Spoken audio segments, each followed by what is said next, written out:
썰맘을 방문해주신 여러분 반갑습니다. 오늘의 사연은 검사인 내가 호래비 밑에서 자라 살림도 내줘도 빵점일 거라던 시모. 시부가 놀라며 내 아빠를 끌어안자 시모가 그 자리에서 졸도하는데 라는 내용의 사연입니다. 그럼 오늘의 사연 읽겠습니다. 안녕하세요. 저는 얼마 전 임신에 성공해 평안한 환경 속에서 태교 중인 30 후반의 여성입니다. 제가 오늘 전해드릴 이야기는 사실 저희 아빠의 등장으로 잘 해결이 되었는데요. 그런데 아무리 생각해도 주변에서 일어나기 어려운 굉장히 신기한 이야기여서 오늘 이렇게 제가 자주 보던 썰 채널에 제 사연을 보내기로 마음먹었습니다. 저는 홀아버지 밑에서 자랐습니다. 현재 아버지는 퇴직하셨지만 전직 경찰이셨고 어머니는 뺑소니 사고로 일찍이 돌아가셨어요. 그래서 집을 자주 비워야 했던 아버지는 어쩔 수 없이 할머니께 저를 맡겼고 그렇게 저와 아버지의 왕래는 그닥 잦지 않았네요. 물론 며칠에 한 번씩 그마저도 밤에나 보던 아버지와 살가운 관계는 아니었기에 학창시절에는 그런 아버지가 미운 적도 많았습니다. 한 번은 아버지가 함께 외식을 하러 나가자던 때에 제가 피곤하다며 거절을 하며 이렇게 말하기도 했었네요. 갑자기 이제 와서 왜 이래? 평소에는 나한테 관심도 없던 사람이. 아빠한테 무슨 말을 그렇게 해? 아빠가 바쁘니까 그렇지. 그래서 내가 스스로 불쌍하다고 생각하는 거야. 엄마 없이 바쁜 아빠랑 지내는 게 얼마나 버거운 줄 알아? 그렇게 방문을 쾅 닫아버리는 날도 있었죠. 하지만 고등학교로 올라갈 적에 생리통이 너무 심해 일찍 조퇴를 하고 집으로 돌아가니 아버지 역시 집에 일찍 와 계셨고 그때 충격적인 모습을 보고야 말았습니다. 그건 바로 술 드신 아버지가 어머니의 사진 앞에서 미안하다며 엉엉 울고 있는 모습이었어요. 여보, 내가 정말 미안해. 다 나 때문에 당신 이렇게 된 거야. 나만 아니었어도 우리 이슬이 엄마 품에서 더 잘할 수 있었을 텐데. 괜히 경찰 남편 만나서 이렇게 허무하게 죽고. 보고 싶다, 여보. 그런 처음 들은 얘기에 몸에 힘이 빠진 저는 손에 쥐고 있던 실내화를 떨어뜨렸고 그 소리에 깜짝 놀란 아버지는 뒤를 돌아 저를 보며 이렇게 말했어요. 이슬아, 네가 어떻게 이 시간에 집에를 다 와? 아빠, 지금 그게 무슨 소리야? 그게 아빠가 지금 좀 취해서 헛소리 한 거야. 신경 쓰지 말고 방에 들어가, 어서. 그걸 지금 나보고 믿으라고? 거짓말하지 마. 내가 들은 게 전부 다 사실이야? 엄마가 아빠 때문에 죽은 거야? 이슬아, 그게 아니고. 그렇게 아버지와 저는 한참을 대치하다가 끝내 아버지는 한숨을 푹 내쉬며 입을 열었어요. 맞아. 네 엄마가 죽은 이후 다 아빠 탓이야. 왜 아빠 탓인데? 그 사고 단순 뺑소니가 아니었거든. 그런데 그 사람이 아빠가 잡아놓은 사람 정신병을 이유로 감옥에서 일찍 석방이 되었더라고. 현실과 가상을 혼돈하는 정신질환인데 필수로 치료를 받아야 하는 병이기도 해. 그런데 나라에서 관리해줄 리는 없고 스스로 병을 잘 관리해야 하는데 가족도 없던 그 사람이 혼자 잘 치료를 받을 리가 있나. 그러던 중에 본인을 감옥에 넣은 덱에 앙심을 품고 결국에는 나한테서 네 엄마를 빼앗아간 거지. 아빠는 그걸 왜 이제야 말하는 거야? 그걸 너에게 설명해 주기에는 네가 너무 어려서 감당할 수 없을 것 같았어. 그리고 나는 너에게 좋은 아빠가 되고 싶은데 이 얘기를 들으면 이슬이 네가 날 싫어하게 될까 봐 겁이 났거든. 미안하다. 이제야 말해줘서. 그 말을 들은 제 반응은 아버지의 예상과는 정반대였어요. 저는 얘기를 듣자마자 아버지가 그동안에 얼마나 큰 죄책감에 시달리며 살아왔을까 하는 속상함에 눈물이 흐르더라고요. 그러면서 아버지를 꽉 안아드리며 이렇게 말했고요. 아빠, 내가 정말 미안해. 잘못했어. 아빠가 누구보다 힘들었을 텐데 난 그것도 몰라주고 방황만 해서 미안해. 그게 무슨 소리야. 이슬이 너는 몰라야 할 일이라고 생각해서 아빠가 말을 안 한 것뿐이야. 절대 네가 미안해야 할 일이 아니야. 나도 이제 생각이란 게 있을 만큼 컸어. 그러니까 이런 건 나랑 나눠도 돼. 그렇게 우리 같이 행복하게 살자. 내가 정말 멋진 딸 될게. 아버지 역시 예상 밖의 제 행동에 놀라셨고 곧이어 저와 함께 엉엉 울며 그렇게 저희 부녀 사이는 이전보다 훨씬 돈독해질 수 있었습니다. 그리고 저는 새로운 꿈을 꾸게 되었어요. 이전에는 아버지가 워낙에 제게 쏟는 시간이 없다 보니까 아버지와 같은 직종이 전혀 멋있게 보이지 않았거든요. 자유도 없는데 그에 비해 대가가 너무 적은 것 같아서요. 그런데 제가 아버지에게 관심을 갖고 경찰에 대해 자세히 알아보니 정말 존경스러운 직업이었고 그렇게 아버지가 경찰이라는 것에 대한 자부심도 상당히 생겨났고요. 그래서 저는 경찰과 같은 자랑스러운 직종 중에서도 나름 대가가 큰 검사라는 꿈을 갖게 되었습니다. 사실 이전에도 저희 할머니가 워낙에 인성 좋고 교육면에서도 훌륭하신 분이어서 할머니 밑에서 자란 저는 늘 성적이 좋았거든요. 장래만 가지면 되는 거였는데 딱 저와 알맞는 꿈이 생겨서 얼마나 기뻤는지 몰라요. 물론 이전보다도 더 많은 양의 공부를 해야 했지만 그래도 제가 하고 싶은 공부니까 전혀 힘들지 않았어요.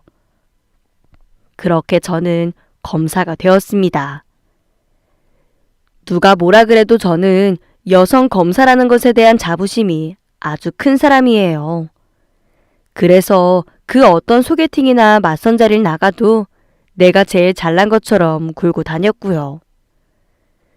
그러던 어느 날에 그런 제게 딱 맞는 남자가 나타나게 된 때가 있었어요.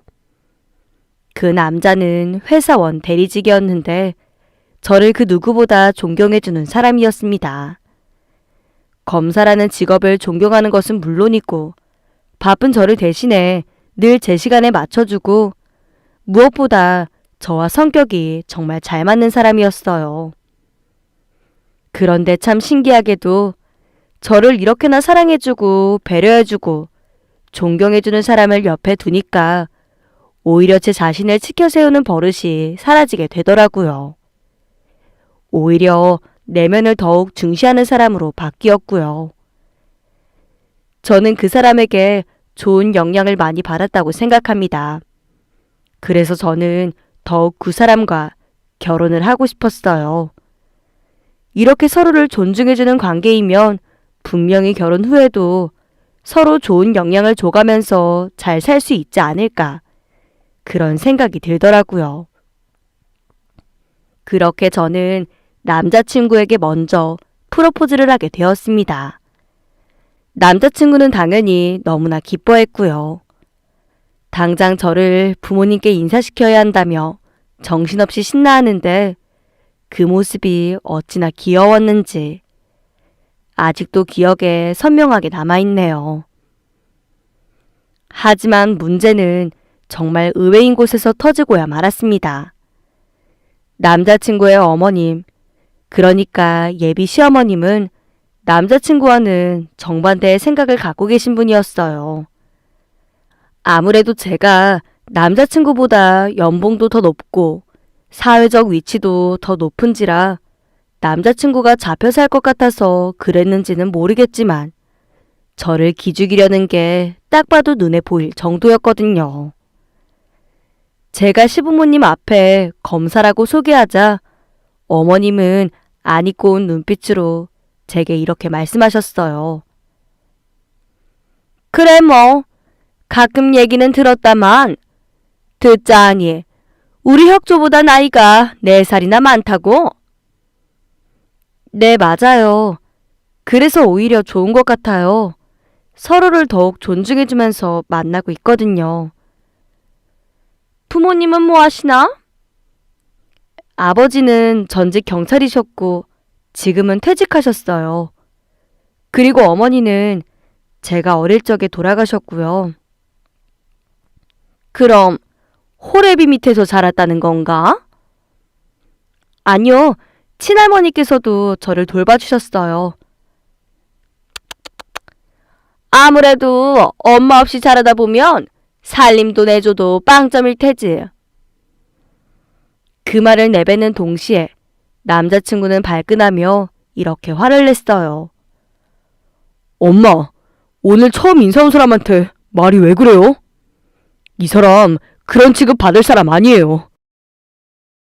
그러자 아들이 그런 태도를 보인 것에 화가 난 듯 어머님은 더 세게 나왔고요. 어머, 그럼 어떤 취급받을 사람인데? 내가 뭐 이 나이에 검사님하고 떠받들기라도 해야 하는 거니? 누가 그걸 원한대요? 그냥 좋게 좋게 봐주시면 좋잖아요. 하고 많은 직업 중에 여자가 선머슴처럼 검사가 뭐야, 검사가? 엄마! 어머님의 무차별적인 발언에 발끈한 남자친구는 소리를 질렀지만 저는 남자친구의 손을 잡고 그만하라며 다독였어요. 그리고 저 역시 눈 똑바로 뜨고 이렇게 말을 이었죠. 어머님 말씀 이해했습니다. 하지만 저는 경찰이셨던 아버지가 너무 자랑스러워서 아버지를 이어 저 역시 누군가에게 자랑스러운 사람이 되고 싶었어요. 아무래도 검사로서 많은 죄인들을 심판하고 억울한 사람들을 풀어주면 저를 자랑스러워하는 사람이 생기지 않을까 싶었거든요. 물론 직업에는 성별이 없다고 생각하기도 하고요. 저는 최대한 어머님을 이해시키려고 노력했지만 어머님은 애초부터 제가 마음에 안 드셨던 터라 제가 무슨 말을 하든 다 마음에 안 드셨던 것 같네요. 그래서 제가 저렇게 말을 해봐도 돌아오는 대답은 모두 저를 비판하는 내용들 뿐이었어요. 결국에 남자친구는 제 손을 잡고 나왔고요. 하지만 저는 남자친구가 좋은 사람인 걸 알기에 예비 시부모님이 어떠한 인성을 갖고 있는 사람이건 상관없었던 것 같습니다.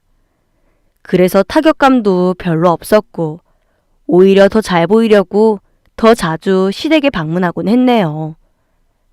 하지만 제가 방문을 할 때면 늘 어머님은 제 가정사와 직업을 무리하게 연관지으면서 못되게 말씀을 하셨죠. 그러다가 한 번은 정말 저도 못 참겠다 싶은 날이 있었는데 제가 예비 시부모님의 식사 자리를 마련한 날이었어요. 몸보신 하시라고 비싼 한우집을 모시고 갔고 가격 상관 안 하고 드시고 싶다는 비싼 부위 전부 다 주문해서 잘 먹고 있는데 갑자기 시어머님께서 고기 옆에 있는 밑반찬들을 보며 제게 이렇게 물으셨어요. 이 반찬들 좀 먹어봐라. 비싼 집이어서 그런지 조미료도 안 쓰고 만든 것 같네. 역시 어머님 요리 실력이 뛰어나셔서 그런지 금방 하시네요. 맞아요. 이 집은 밑반찬들도 다 직접 만든다고 들었어요. 예비 며느리 너는 반찬 좀 만들 줄 아니? 제가 좋아하는 것들 몇 가지는요. 그 외에도 요즘은 인터넷 레시피가 잘 나와 있다 보니까 그대로만 하면 크게 문제가 없더라고요. 역시나 내가 그럴 줄 알았다. 인터넷 레시피는 너무 요즘 입맛에 맞춰져 있는 거 아니니? 우리 혁주는 워낙에 어렸을 적부터 내가 정성껏 만든 음식만 먹어와서 입이 까다로워. 제가 열심히 한번 해볼게요, 어머니. 그렇다고 너는 반찬 갖다 줄 부모도 없고 엄마 없이 자란 터라 요리도 내조 방법도 아무것도 못 배웠을 텐데. 하여간 마음에 안 들어. 요리는 저희 할머니 어깨너머로 많이 배웠어요. 저희 할머니 요리 실력이 정말 끝내주시거든요. 그리고 내조는 비록 제가 일찍 어머니를 여의었지만 오히려 그래서 저는 남들보다 더 이른 나이에 철이 들어서 정말 집안일 잘할 자신 있어요. 그건 지켜봐야 알겠지. 매일 범죄자들 보며 사는 네 아빠나 너나 정상적인 사고를 가지고 있는지도 의문이고. 그냥 호래비 자식. 딱 그 정도에서 멈췄으면 저도 웬만해서 참으려고 했어요. 그런데 제가 정말 존경하는 저희 아버지까지 모독하려 하니 저도 더 이상은 화가 나서 못 견디겠더라고요. 그래서 순간 욱하는 마음으로 어머님에게 세게 한마디 날렸네요. 어머니, 저는 물론이고 저희 아버지 본인 목숨 걸고 나라 지키신 분이세요. 그렇게 함부로 말하지 말아주세요. 아니 뭐 내가 틀린 말 했니? 정신과 의사가 하루 종일 정신병자들을 마주하니 의사도 약 먹는다더라. 경찰이건 검사건 마찬가지 아니겠어? 제 직업이 그렇게 마음에 안 드시나요? 아니 뭐 여자가 선머슴처럼 검사가 뭐니 싶네. 그렇게 싫으시면 저 이 결혼 없던 걸로 할게요. 뭐? 너 나 지금 협박하니? 제가 그렇게 말하니 그제야 남자친구와 아버님이 놀라서는 저를 말리기 시작했어요. 남자친구나 아버님도 초반에나 어머님께 그만하라고 말렸지 계속 반복이 되니 이제는 그러려니 넘어가는데 너무 서운하더라고요. 남자친구는 제게 이렇게 말했습니다. 누나, 갑자기 그게 무슨 말이야? 결혼을 없던 걸로 하겠다니. 말 그대로야. 솔직한 말로 내가 외모, 재력, 명예 어느 것 하나 빠지지 않는 사람인데 여기 와서 나랑 우리 아빠가 그런 취급받는 거 이젠 못 참겠어. 결혼은 시댁이 아니라 자기랑 하는 거니까 어떻게든 넘어가려고 많이 노력했는데 너무 힘들다 나도.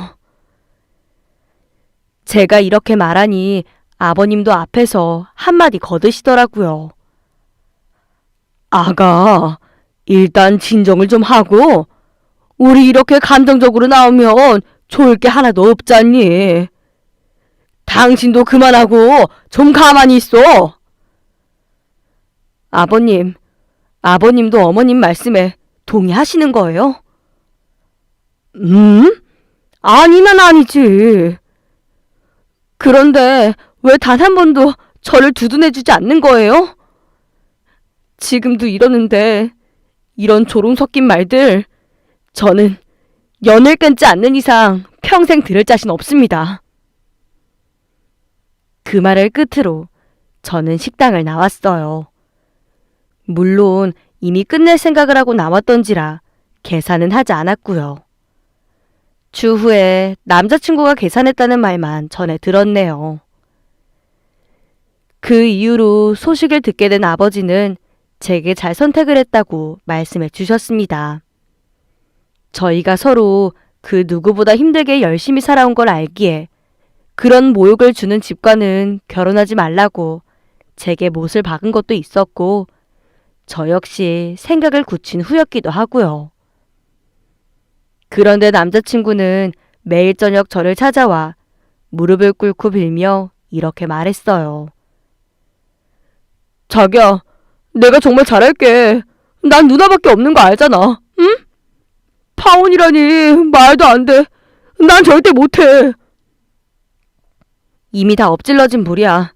난 지칠 대로 지쳤다고. 난 그렇다 쳐도 우리 아빠가 그런 취급받는 거 너무 싫어. 게다가 결혼하고도 여러 문제로 트집 잡으시면 나를 정성껏 키운 우리 할머니는 어쩌고. 정말 미안해. 그러고 나서 나 우리 엄마한테 제대로 못 박아놨어. 한 번 더 그런 말 꺼내면 누나랑 끝내는 게 아니라 엄마랑 끝낼 거라고. 그랬더니 엄마가 알겠다 하셔. 이제 안 하시겠다고. 그거야 나 때문이 아니고 너 때문이겠지. 귀한 아들이 본인하고 연을 끊겠다는데 어련하시겠어. 너도 결국 마찬가지야. 내가 그런 소리 듣는 동안에 너는 뭐 했니? 그래서 나도 뼈저리게 반성하고 있어. 내 평생 동반자가 될 사람인데 내가 너무 반감만 했나 봐. 미안해 누나. 이번에 보인 모습은 단편적일 뿐이야. 누나도 알잖아. 내가 누나랑 연애하면서 얼마나 잘했는데.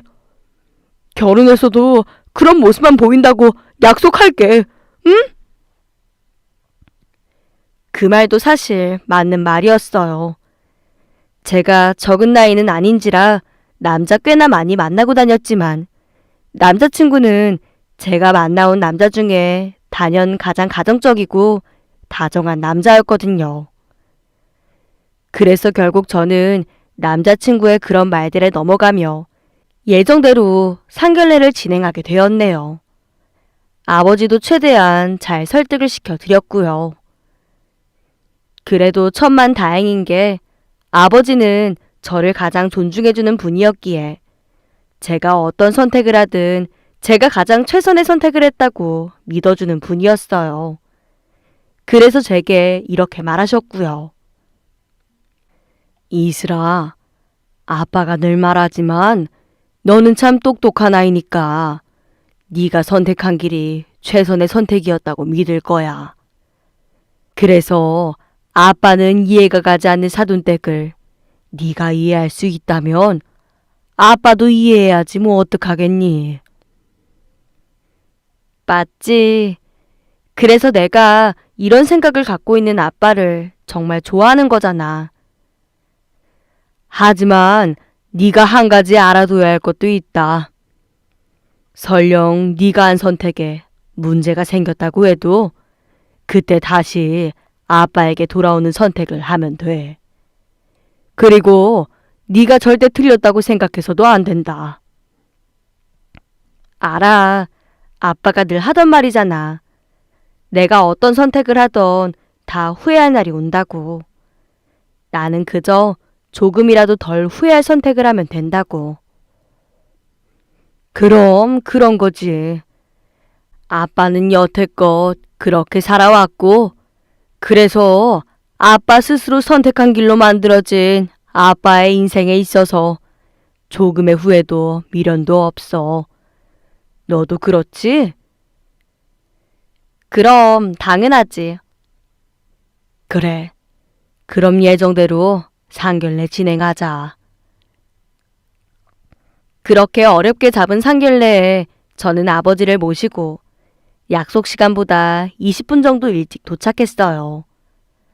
아버지가 긴장한 모습이 많이 보이길래 제가 아버지의 긴장을 풀어드렸지만 사실은 시어머니가 아버지 앞에서도 똑같은 소리를 할까봐 내심 불안하기도 했죠. 하지만 상황은 더욱 극적으로 흘러가고 말았습니다. 시부가 놀라며 제 아빠를 끌어안자 시모가 그 자리에서 졸도하는 일이 생기고 만 것인데요. 사건은 이렇게 흘러갔습니다. 먼저 예비 시부모님도 남자친구와 함께 문을 열고 들어왔어요.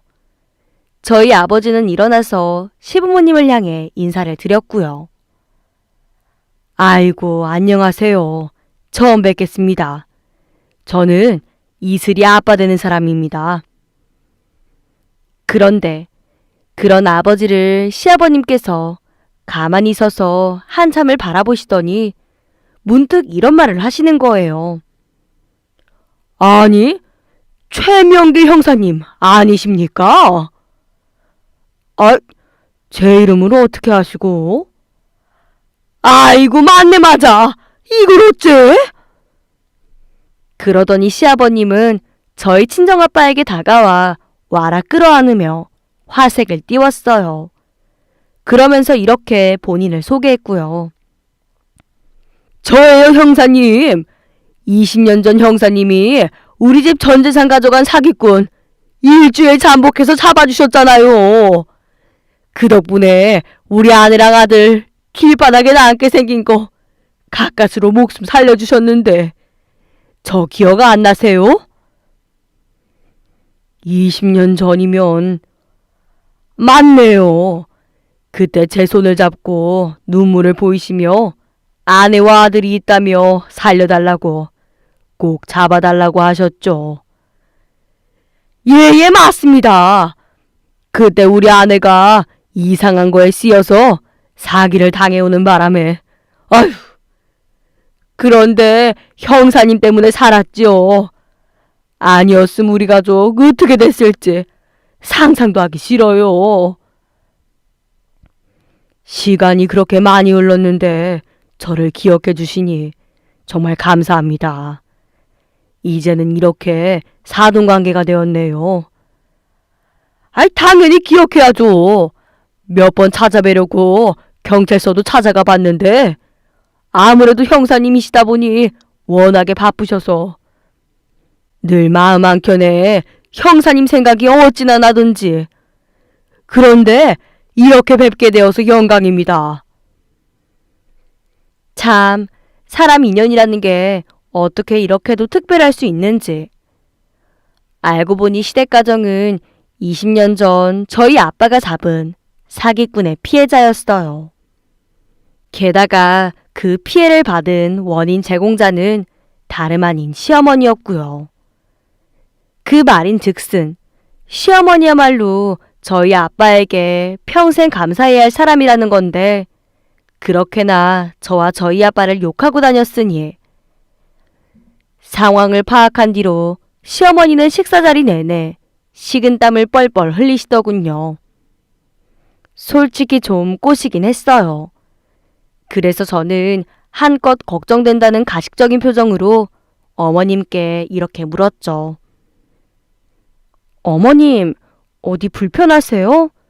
땀을 왜 이렇게 많이 흘리세요? 그게 아니야. 신경 쓰지 말거라. 어떻게 신경을 안 써요? 더우시면 에어컨 좀 틀어달라고 할까요? 아니, 괜찮다. 그냥 밥 먹자, 얼른. 하지만 저와 아버지는 시어머니가 왜 식은땀을 흘리는지 알고 있었습니다. 그래서 아버지는 좀 골려줘야겠다는 마음으로 시어머니에게 이렇게 말을 걸었고요. 딸아이에게 말씀 많이 들었습니다. 네? 제 얘기를요? 어떤 얘기를 들으셨는지. 말을 굉장히 시원시원하게 하신다고요? 그게요. 네. 그러자 옆에 앉아 계신 시아버님께서 눈치를 채고는 친정아버지에게 죄송하다는 표정을 짓고는 이렇게 말을 이어나갔어요. 예, 안 그래도 오늘 뵙고 나서 사과드리려고 하던 참이었어요. 저희 부부가 그동안 따님에게 막말한 점 정말 사과드립니다. 게다가 이렇게 저희의 생명의 은인인 걸 알았으니 앞으로는 절대 그런 일 없을 거예요. 네, 저도 부탁 좀 드리겠습니다. 그리고 나서 아버님은 어머님에게 화를 내며 이렇게 말했어요. 당신도 얼른 사과드리지 않고 뭐 하는 거야? 그, 정말 죄송합니다. 제가 면목이 없어요. 시어머니는 그렇게 우물쭈물 말을 못하셨는데 저희가 다 눈에 보일 만큼 식은땀을 너무도 많이 흘리고 계셨어요. 그런데 그렇게 어쩔 줄 몰라 하다 순간 졸도를 하시더라고요. 그러자 그 자리에 있던 모두가 놀라서 아수라장이 되었고 급하게 구급차를 불러 그렇게 어머님은 응급실로 실려가게 되었습니다. 검사인 제가 호래비 밑에서 자라 살림도 내줘도 빵점일 거라던 시모였는데 상견례 자리에서 이렇게 졸도할 줄 누가 알았겠어요. 다행히도 시어머니가 졸도한 이유는 단순히 쇼크 상태가 갑자기 와서 쓰러진 거라 수액 맞고 자고 일어나면 괜찮을 거라고 하시는 의사 선생님의 말에 저희 친정아버지는 안심을 하시고 먼저 집으로 돌아갔습니다. 그리고 저는 예의상 자리를 지켜야 할 것 같아 시아버님께 어머님이 깨어나시면 연락을 드리겠다고 하고 먼저 집으로 가시게 했어요. 그렇게 남자친구와 저만 남게 되었죠.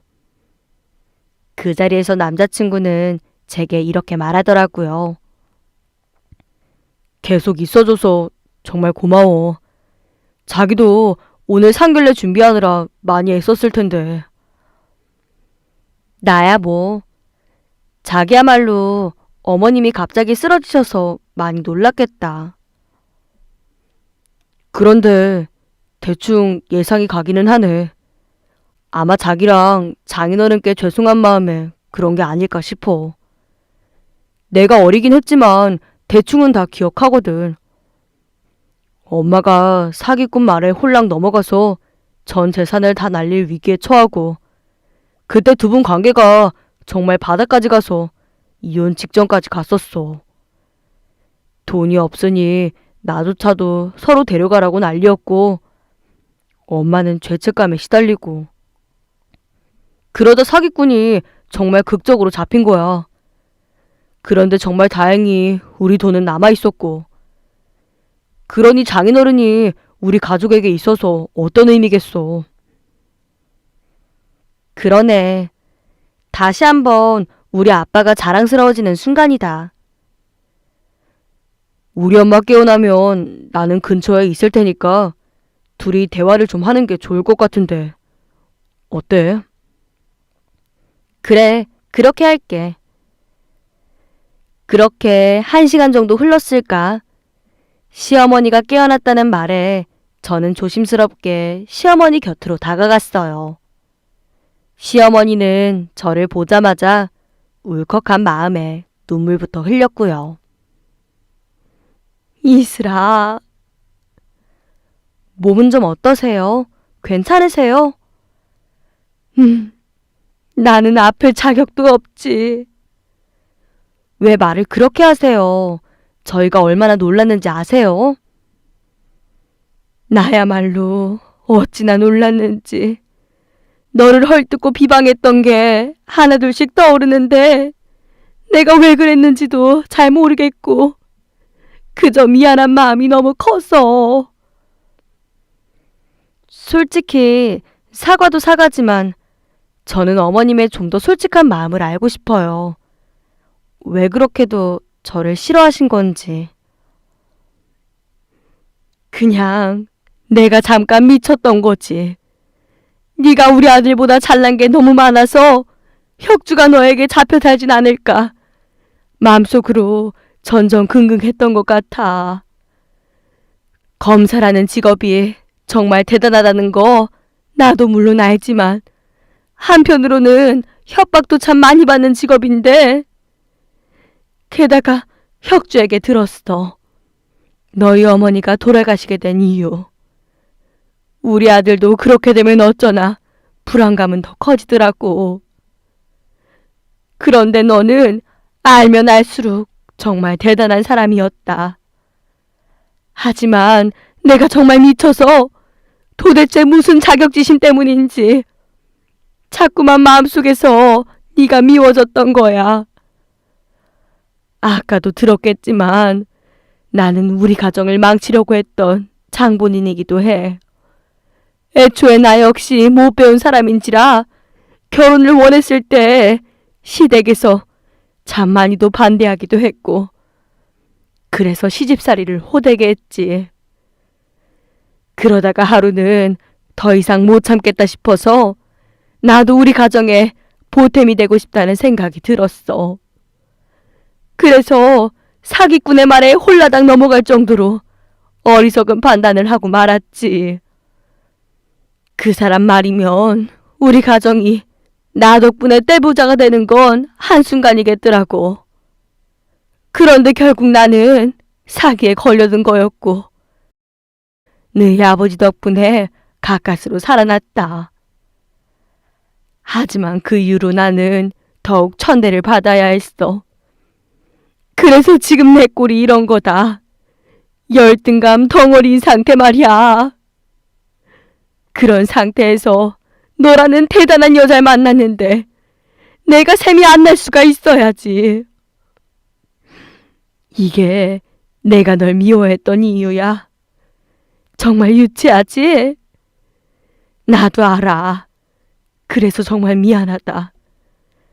나는 면목 없는 아내이자 엄마에 이어서 면목 없는 시어머니네. 정말 미안하다. 그 말을 듣는데 저는 뭐라고 말해야 할지 감이 오지 않아 한참을 말없이 시어머니만 쳐다볼 뿐이었어요. 그런데 결국 제가 해야 할 일은 복수가 아닌 위로였다는 걸 깨달은 후 이렇게 말을 이어나갔죠. 어머니는 면목 없지 않으세요. 지금 어머니의 말에 잘못을 저지른 대상이 뭔가 이상하거든요. 그게 무슨 말이니? 제가 검사여서 가해자는 정확히 짚고 넘어가야 해서요. 일단 면목 없는 며느리, 그건 말도 안 돼요. 어머님이 시댁에서 며느리로서 드린 제사만 몇 번이고 소파에 앉아 TV를 보는 남자분들께 해다 바친 음식만 몇 가지인데 면목이 없어요. 그리고 두 번째, 면목 없는 아내이자 엄마. 그것도 마찬가지로 어머님이 사기를 당했으면 피해자인 거지. 그게 어떻게 가정을 망가뜨리려는 가해자가 되나요? 가해자는 어머님이 아니라 그 사기꾼이 가해자예요. 어머님은 엄마로서 그리고 아내로서의 일을 현재까지도 최선을 다하고 있으니 면목 없다는 말은 역시나 성립이 안 되고요. 그리고 마지막으로 면목 없는 시어머니. 이건 솔직히 맞으세요. 이슬아. 어머님은 처음으로 피해자가 아닌 가해자가 되셨어요. 이유 없이 저를 괴롭힌 죄를 지었으니까요. 그런데 이제 이렇게 잘못을 고하시고 제게 용서를 비셨고 저는 어머님을 용서해드릴 생각이니까 부탁인데 이제부터 저 많이 예뻐해주세요. 그럼 될 것 같아요. 그래, 너는 언제나 똑똑하고 예쁘고 멋지다. 참 부러워. 네가 내 며느리가 되어줘서 정말 고맙다. 내가 앞으로는 면목 있는 시어머니가 될 수 있게 많이 노력할게. 감사해요, 어머니. 그렇게 참 많이도 다사다난했던 저희의 사건은 일단락이 되었습니다.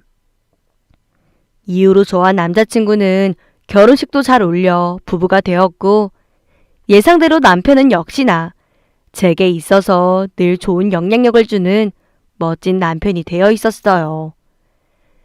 그리고 순탄한 신혼생활을 이어나갔고 저는 나이가 나이인지라 임신에 대한 걱정이 많았는데 얼마 전 드디어 임신에 성공해 아주 평화로운 태교를 하고 있는 중입니다. 물론 남편도 제게 아주 잘해주고 있지만 가장 대박인 건 다름 아닌 시어머니예요.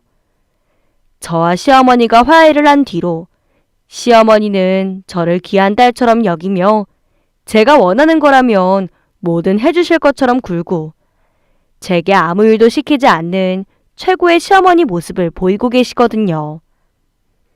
그 덕에 제가 먹고 싶어하는 반찬이 있으면 얼른 해다가 먹이고 친구처럼 함께 쇼핑도 나가고 외식도 하고 지인들에게도 저를 엄청 칭찬하시며 며느리 바보 소리를 들으시네요. 그렇게 저는 시부모님의 사랑을 듬뿍 받고 있고요. 그 덕에 아마 뱃속에 있는 저희 아이도 아주 건강하게 태어날 수 있을 것 같습니다. 저의 이야기는 여기까지입니다.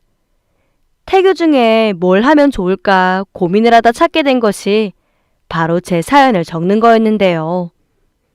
잠도 안 자가면서 제게 일어난 특별한 일을 적고 있으니 더욱이 제가 그동안 살아온 인생 참 잘 살았다는 생각이 드네요. 그럼 지금까지 제 긴 이야기를 들어주셔서 정말 감사드립니다. 올해도 모두 행복하세요. 오늘의 사연은 매달 양육비 200씩 챙기던 시모가 손녀를 거지꼴로 내보내는데 딸아이에게 입혔던 옷을 본 순간 시모를 끌어안고 오열했습니다. 라는 내용의 사연입니다. 그럼 오늘의 사연 읽겠습니다. 안녕하세요. 저는 딸아이를 키우고 있는 40대 중반 여자입니다. 오늘은 저희 집에 있었던 일을 나누고 싶어 사연을 보내게 되었어요. 저희 부부는 맞벌이 부부입니다. 저는 세종시 공기업에 근무하고 있고 어느덧 제 명함에는 과장이라는 직급이 달릴 만큼 세월이 흘렀더라고요. 남편은 국내 굴지의 반도체 기업에 다니고 있는 40대 중반으로 마찬가지로 과장 직급을 달고 있습니다. 부부가 둘 다 그래도 꽤 괜찮은 직장을 다닌다고 하면 다들 그렇게 말하더라고요. 집에 돈 걱정은 없겠다라고요. 하지만 저희는 그런 케이스는 못 되고 양가에서 도움 하나 받지 못하고 월세방에서 신혼살림을 시작한 부부입니다. 바닥부터 시작해 남들이 생각하는 평범한 가정의 모습을 꾸리기까지 고생이 많았거든요. 심지어 집안의 도움을 받기는커녕 오히려 저희가 양쪽 집안을 도와주는 모습이었습니다. 같은 처지에 비슷한 마음의 장남 장녀로 커서 그런지 그런 것으로 부부 사이에 문제는 없었어요. 더군다나 딸아이인 한나가 태어나면서 오히려 더 화목해졌습니다. 제가 지방에서 근무를 하다 보니 주말에만 서울에 올라와 아이와 시간을 보내고 있는 것이 많이 아쉽지만 어쩔 수 없는 부분이라 식구들은 이해를 해줍니다. 그래도 우리 딸이 참 착하고 사랑스러워서 때 한 번 쓰지를 않고 오히려 엄마를 걱정해주네요. 평일에는 서울 본가 근처에 사시는 시어머니가 매일같이 와서 바쁜 남편을 대신해 아이를 돌봐주십니다. 저는 시댁살이 한번 경험해 본 적이 없어요. 저희가 부탁하기도 전에 시어머니가 먼저 상황을 파악하고 아이를 돌봐주겠다고 하셨거든요. 남편은 어릴 때 아버지가 돌아가셨지만 저렇게 자식 사랑이 크고 성품 좋으신 어머님 밑에서 자라서 그의 성격이 온화하고 착하다는 생각이 들었습니다. 그래서 저희는 고마운 마음에 어머님께 매달 200만 원씩 용돈을 드리고 있어요. 남들은 뭘 그렇게 많이 드리냐 하지만 모르는 사람한테 맡기는 것보다 부모 입장에서 훨씬 마음이 편한 건 부모된 분들은 아실 거예요. 생판 모르는 남에게 피덩이 같은 내 새끼를 맡기는 것보다 우리 딸을 사랑하고 아끼는 시어머님 손에 맡기는 게 용돈 이상의 가치를 한다는 걸 저희는 이미 느꼈거든요. 시어머님은 아이 옆에 딱 붙어서 등하교는 물론이고 퇴근하고 돌아오는 남편 식사까지 다 챙겨주고 집으로 가십니다. 제 입장에선 정말 민망하고 감사해서 어쩔 줄 모를 노릇이죠. 저는 남편과 평범하게 만나 3년 정도 연애하고 30대 초반 정도에 결혼을 했습니다. 시댁과의 갈등도 없었고 남편도 워낙 착하고 무던한 스타일이라 별로 싸워본 적도 없어요. 딱 하나, 남편과 결혼하면서 이상하다고 느낀 게 있는데 그건 바로 남편의 동생인 시누이입니다. 사실 시누이가 있다고 말해도 되나 민망할 정도예요. 결혼하고 남편과 10여 년을 사는 동안 딱 한 번 봤거든요. 남편의 말에 의하면 시누이는 20살이 되자마자 호주로 넘어가서 대학을 다니고 거기서 만난 외국인 남편과 결혼을 했다고 했습니다. 결혼식도 호주에서만 올렸고 한국에는 그 이후 거의 오지 않았다고 하고요. 남편보다 5살이 어린 시누이는 상견례 때도 보지 못했고 결혼식 때 처음 만나게 되었어요. 앳되고 예쁜 얼굴이었는데 신기하게 저보다도 더 자기 가족들과 어색해 하더라고요. 그래서 하루는 남편에게 이렇게 물어본 적도 있습니다. 혹시 시누이가 친딸이 아니야? 제 말에 남편은 무슨 말도 안 되는 소리냐고 엄마랑 똑같이 생긴 거 보지 않았냐고 고개를 젓더라고요. 10여 년의 세월 동안 한국에 발 한 번 안 들였던 시누이는 오빠의 결혼식을 보러 강산이 변하는 세월을 지나 한국에 들어왔습니다. 그리고는 다음날 바로 비행기표를 끊고 호주로 돌아가 버렸어요. 결혼식을 끝마치고 정신없이 눈인사 몇 번 한 게 다였습니다. 그 이후로 당연히 저희와도 왕래는 없었고요. 제 친구들은 다행이라고 시누이가 얄미우면 얼마나 얄미운지 네가 몰라서 하는 소리라며 저를 부러워했습니다. 그것 외에 저는 이렇다 할 것 없이 무난한 결혼 생활을 이어오고 있었어요. 어느 날 딸 담임선생님에게 전화를 받기 전까지는 앞으로 고생은 전혀 없을 것 같았네요. 가을로 접어들면서 이런저런 행사로 바빠져 정신없는 나날을 보내던 중 모르는 번호로 전화 한 통이 걸려왔습니다. 안녕하세요. 한나 어머님. 저 한나 담임선생님이에요. 선생님에게 생전 따로 전화가 온 적이 없었던지라 적지 않게 놀랐습니다. 네, 선생님. 안녕하세요. 어머님, 다른 게 아니고 한나가 반 친구들이랑 문제가 있었어서 아셔야 될 것 같아서 연락드려요. 저는 그 말에 심장이 내려앉았어요. 딸아이가 또래 친구들이랑 싸울 만한 아이가 아니어서 단번에 왕따 당했다는 느낌이 들었거든요. 한나가 누구랑 싸울 성격이 아닌데 혹시 따돌림 당한 건가요? 말씀드리기 너무 죄송하지만 그런 것 같아요, 어머님. 가슴이 미어졌습니다. 11살, 초등학교 4학년이면 또래 무리에서 느끼는 소외감이 얼마나 크게 다가올지 알았으니까요. 그러나 그 후로 선생님이 하는 얘기는 그것보다 더 충격적이었습니다.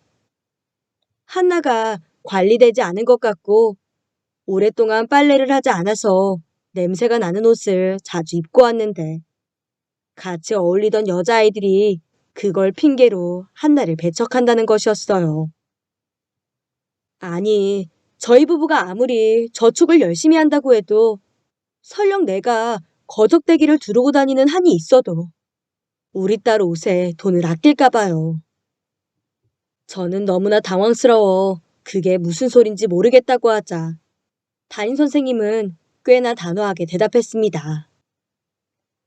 하루 이틀이면 저도 그러려니 넘겼을 텐데 저도 몇 번 한나한테 물어봤거든요. 그런데 친할머니께서 아이를 돌봐주신다고 들어서요. 어머님도 모르고 계실 것 같아서 전화 드렸어요.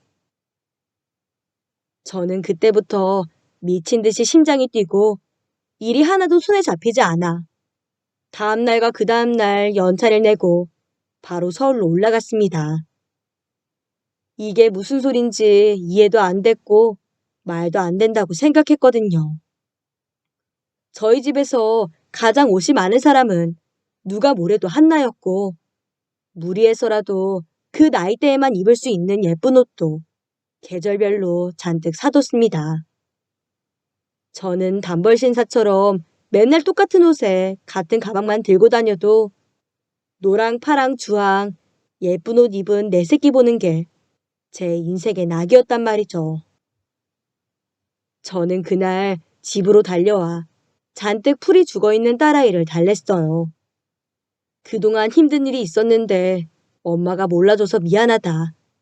곁에 못 있어줘서 미안하다. 아이를 쓰다듬으면서 그런 말을 하다 보니 몇 번씩 울컥해서 눈물이 나오더라고요. 그리고 다음날 시어머님은 말도 없이 집에 올라온 저를 보고 놀라시더라고요. 언제 올라왔니? 어제 저녁이요. 어머님, 오늘은 제가 등교시키고 집안일 하려고요. 어머님 너무 고생하시는 것 같아서 그냥 올라왔어요. 사실 그쯤이 회사에서 가장 바쁜 시기였지만 딸 일보다 중요한 게 있을까 싶었어요. 그리고 저는 그날 예쁜 옷에 깔끔한 양갈래 머리를 묶여 아이를 등교시켰습니다. 또한 학교에 직접 찾아가 선생님을 만나 이야기도 했어요. 앞으로는 그럴 일 없을 거니까 특별히 아이에게 신경을 써주셨으면 좋겠다고 했습니다. 그리고 제가 회사 일 때문에 내려가 봐야 했던 그 다음 날, 여기저기 신경을 쓰느라 잠을 많이 못 자서 피곤했는지 늦잠을 자버렸어요. 알람 소리가 아닌 이상한 느낌에 번쩍 눈을 떠보니 딸아이가 아침을 먹을 시간이더라고요. 후다닥 거실로 나가보자 어머니가 아이가 아침밥 먹는 걸 옆에서 지켜보고 있었습니다. 그리고 저는 경악을 했죠. 어, 어머님, 한나 옷이 이게 뭐예요? 저는 딸아이를 보자마자 저도 모르게 잔뜩 인상을 찌푸릴 수밖에 없었어요. 조금 독하게 말하자면 딸아이가 헌옷 수거하면서 주워온 것 같은 목이 다 늘어난 니트에 딸아이 사이즈보다 훨씬 커서 바닥에 질질 끌리는 허름한 바지를 입고 있었거든요. 예쁜 원피스를 입었던 어제와는 거의 다른 사람이라고 해도 믿을 수준이었습니다.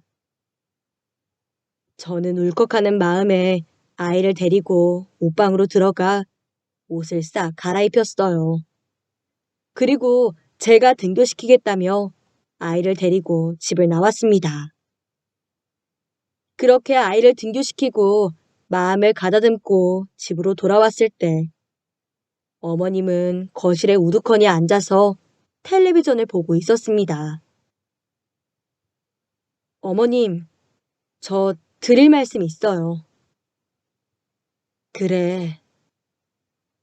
한나 옷 그렇게 입히지 마세요, 어머니. 옷방만 들어가 보셔도 알잖아요. 한나 옷 너무 많아요. 그때만 입을 수 있는 예쁜 옷도 천지고. 저희도 그렇게 못 벌고 못 사는 것도 아닌데 그런 걸로는 안 아끼셔도 돼요. 한나가 학교에서 따돌림을 당했대요. 옷을 이상하게 입고 다녀서요. 그러니까 어머니, 염치 없지만 부탁 좀 드릴게요. 저는 심란한 마음으로 다음날 회사 복귀를 위해 KTX에 몸을 실었어요. 남편 얼굴도 제대로 못 보고 일 때문에 급하게 내려간 거죠. 저희 어머니가 그렇게 아나무인에 상식이 없는 분은 아니었기에 저는 어머님이 제 부탁을 들어주실 거라 믿고 내려갔습니다. 그런데 그 믿음이 깨진 건 바로 그 다음 주였습니다. 이후로 점심시간에 시간을 내서 매일 딸아이에게 전화를 걸었는데 그날은 딸 목소리가 좀 우울한 것 같아 오늘 뭘 입고 갔는지 사진을 찍어 엄마에게 보내보라고 했어요. 그리고 제 눈에 들어온 건 그때 집에서 봤던 것보다 더 그지 같은 차림새에 부시시한 머리를 한 딸이었죠. 정말로 하늘이 노랗더라고요. 저는 남편에게 전화를 걸었습니다. 하지만 남편은 전화할 수 없는 상황 같았어요. 여보, 나 회사야. 지금 전화 못해. 미팅 들어가야 돼. 지금 미팅이 중요한 게 아니야. 울먹이는 제 목소리에 남편은 단번에 알았다며 잠시 기다려달라고 하더군요. 그리고는 아마 옥상이나 비상 계단구 어디로 나와 제 전화를 받은 것 같았습니다. 어머님, 도대체 왜 이러시는 거야? 엄마가 왜? 당신, 내가 보내준 사진 봤어? 당신은 어떻게 모를 수 있어? 애가 이 꼴로 학교 다니는데 당신은 어떻게 남의 집 애처럼 이렇게 신경을 안 쓸 수가 있냐고. 저는 악에 받쳐 소리를 질렀어요. 이 사람과 연애부터 결혼까지 한 번도 이렇게 화를 내본 적이 없었거든요. 남편은 많이 당황하더니 별 말을 못하고 어버버 거렸습니다. 어, 아침에 내가 먼저 나오느라 엄마가 한나 준비시켜서 가는 건 못 봤어. 집에 들어가면 애 들여다보긴 해? 그럼 당연하지. 집에 가자마자 한나 방부터 가는데. 그런데 이걸 몰랐어? 하루 이틀 이런 게 아니라는데. 내가 당신 바쁘니까 마음 쓸까봐 저번 주에 말 안 했어. 어머님한테도 알아들으시게 말 잘했고. 근데 이게 뭐야? 따돌림 당하면서 딸이 상처받는 동안 같이 사는 아빠는 뭐 했는데? 제 말에 남편은 꿀먹은 벙어리가 되었어요. 아무래도 안 되겠어. 어머님한테 용돈 더 드려야겠어. 뭐? 저의 마지막 말에 남편도 같이 화를 내기 시작했어요. 그러니까 당신은 지금 우리가 돈을 적게 들여서 엄마가 시위하듯이 애를 이렇게 입혀서 보낸다는 거야? 당신 엄마한테 어떻게 그렇게 말할 수 있어? 엄마가 당신한테 나한테 어떻게 했는지 알면서. 사실 남편 말이 틀린 건 없었어요. 저도 감정이 격해져 그렇게 말했지만 두고두고 그때 제가 했던 말을 후회하고 있거든요. 어머님이 그렇게 돈을 밝히는 분도 아니었고 손녀를 상대로 자식들에게 협박질을 할 파렴치한은 더더욱 아니었습니다. 그래서 저도 말실수를 한 것 같아 말을 못하고 있는데 남편이 한숨을 푹 쉬더군요. 내가 더 신경 쓸게. 나도 이 정도인 줄은 몰랐어. 엄마가 나이가 있으니까 당신처럼 애를 세련되고 예쁘게는 못 꾸밀 거라 예상했지만 이런 우리 집에 있는 옷도 아닌 거지꼴로 애를 등교시킬지는 몰랐어. 내가 더 신경 쓸게. 미안해. 어머님이 왜 이러시는지 남편도 뾰족한 원인은 모르겠다고 했어요. 제가 세종시로 내려가고 초반에 남편이 신경 쓸 때만 해도 이 정도는 절대 아니었다고 아마 요 근래부터 이렇게 된 것 같다고 미안하다는 말을 덧붙였습니다. 그 후로 무슨 마음으로 직장에 앉아 있었나 모르겠어요. 내가 뭐를 위해 이렇게 살고 있나 하는 한탄과 자괴감을 느끼면서 손에 잡히지도 않는 일을 했던 것 같네요. 그 후 남편은 저와 약속을 지키기라도 하듯 한창 진행 중이던 프로젝트에서 손을 떼고 6시가 땡치면 집으로 퇴근을 했습니다. 승진이 걸린 프로젝트였지만 그런 것보단 내 자식 일이 더 중요한 건 저희 둘 다 같은 가치관을 가지고 있었거든요. 거기다 격주로 재택근무까지 더해져 이제 남편이 중심이 되어 딸아이를 돌보게 되었죠. 출근 시간을 조율해서라도 아이를 준비시켜 등교까지 시키는 일은 꼭 본인이 책임졌어요. 그런 남편에게 저는 미안함과 고마움을 따로 전했습니다. 사기업이 아닌 공기업을 다니다 보니 조율이 자유롭지 않은 저를 대신해 남편이 희생해줬다는 걸 알 수 있었거든요. 남편은 제가 혼자 마음 쓰고 살게 해서 미안하다며 이제 자신이 더 신경을 쓰겠다고 했어요. 담임 선생님에게 전화해서 한나의 학교 생활에 대한 피드백을 받는 것은 제가 담당했습니다. 다행히 다시 친구들과 잘 지내고 있다고 하더라고요.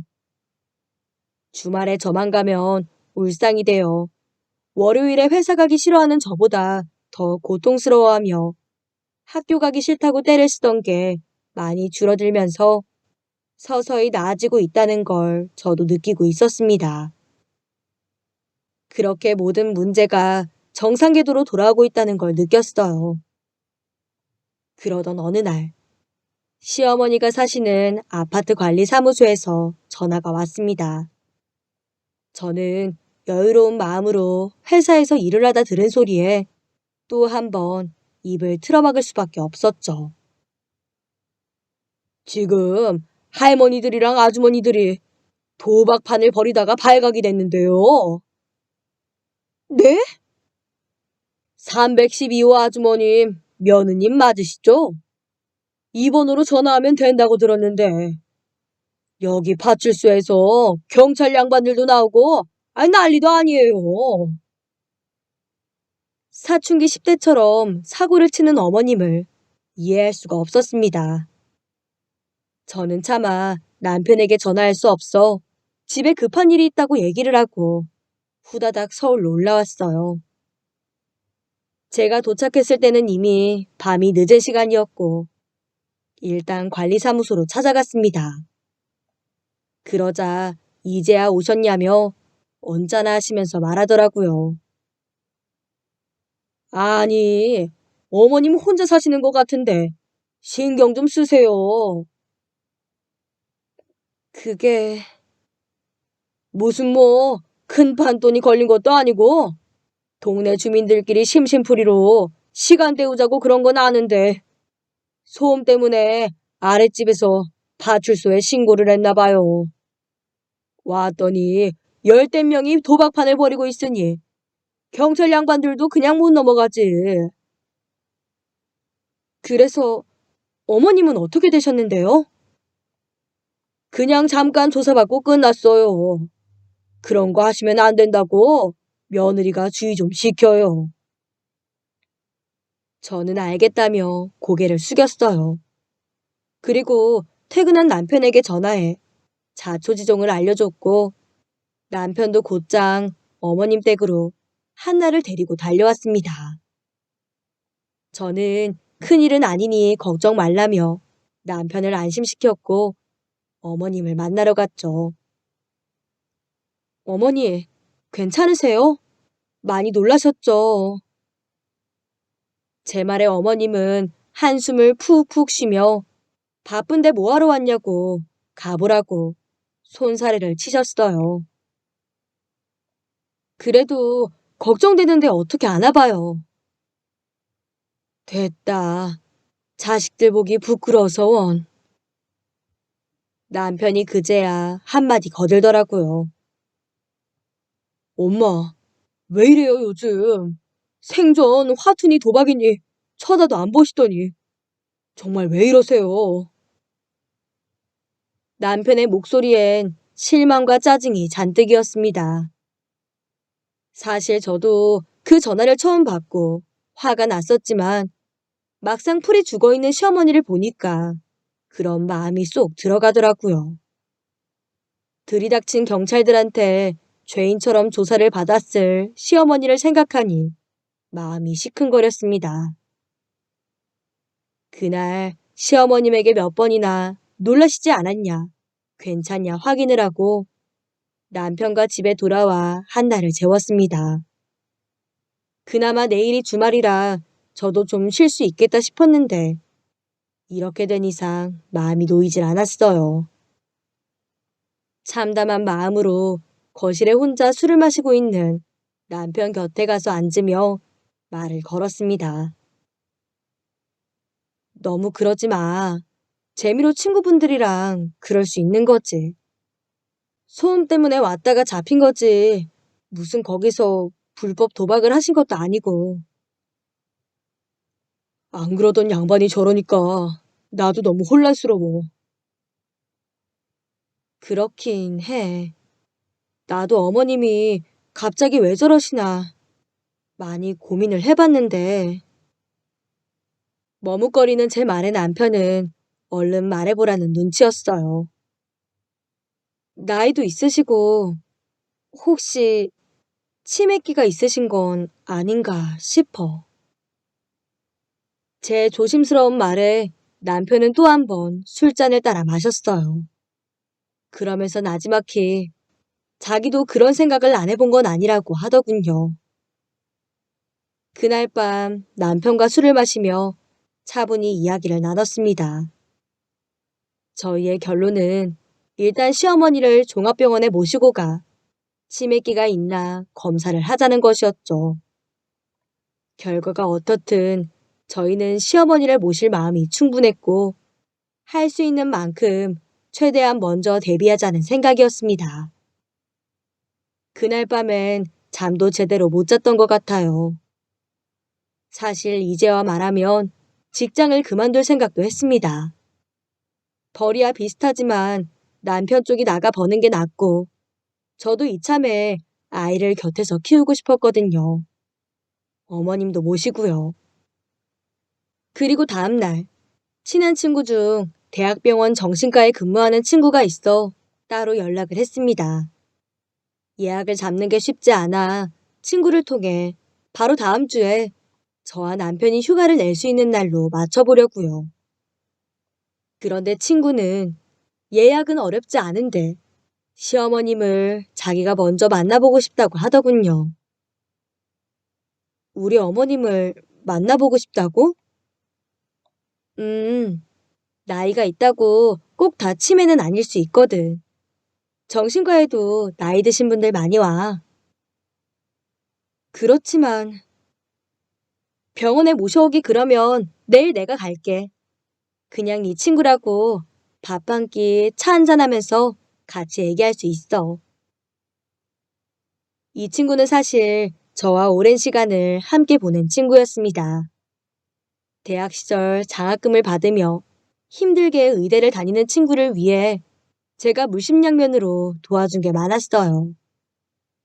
그렇게까지 안 해도 된다는 제 말에 친구는 말했죠. 내가 이렇게라도 너한테 은혜 갚아야지. 그 말에 저는 뭘 그런 것까지 기억하냐며 너털 웃음을 지었지만 친구의 제안은 저희 부부가 생각해 본 적도 없는 것이기에 응해볼 만한 가치가 있겠다 생각했어요.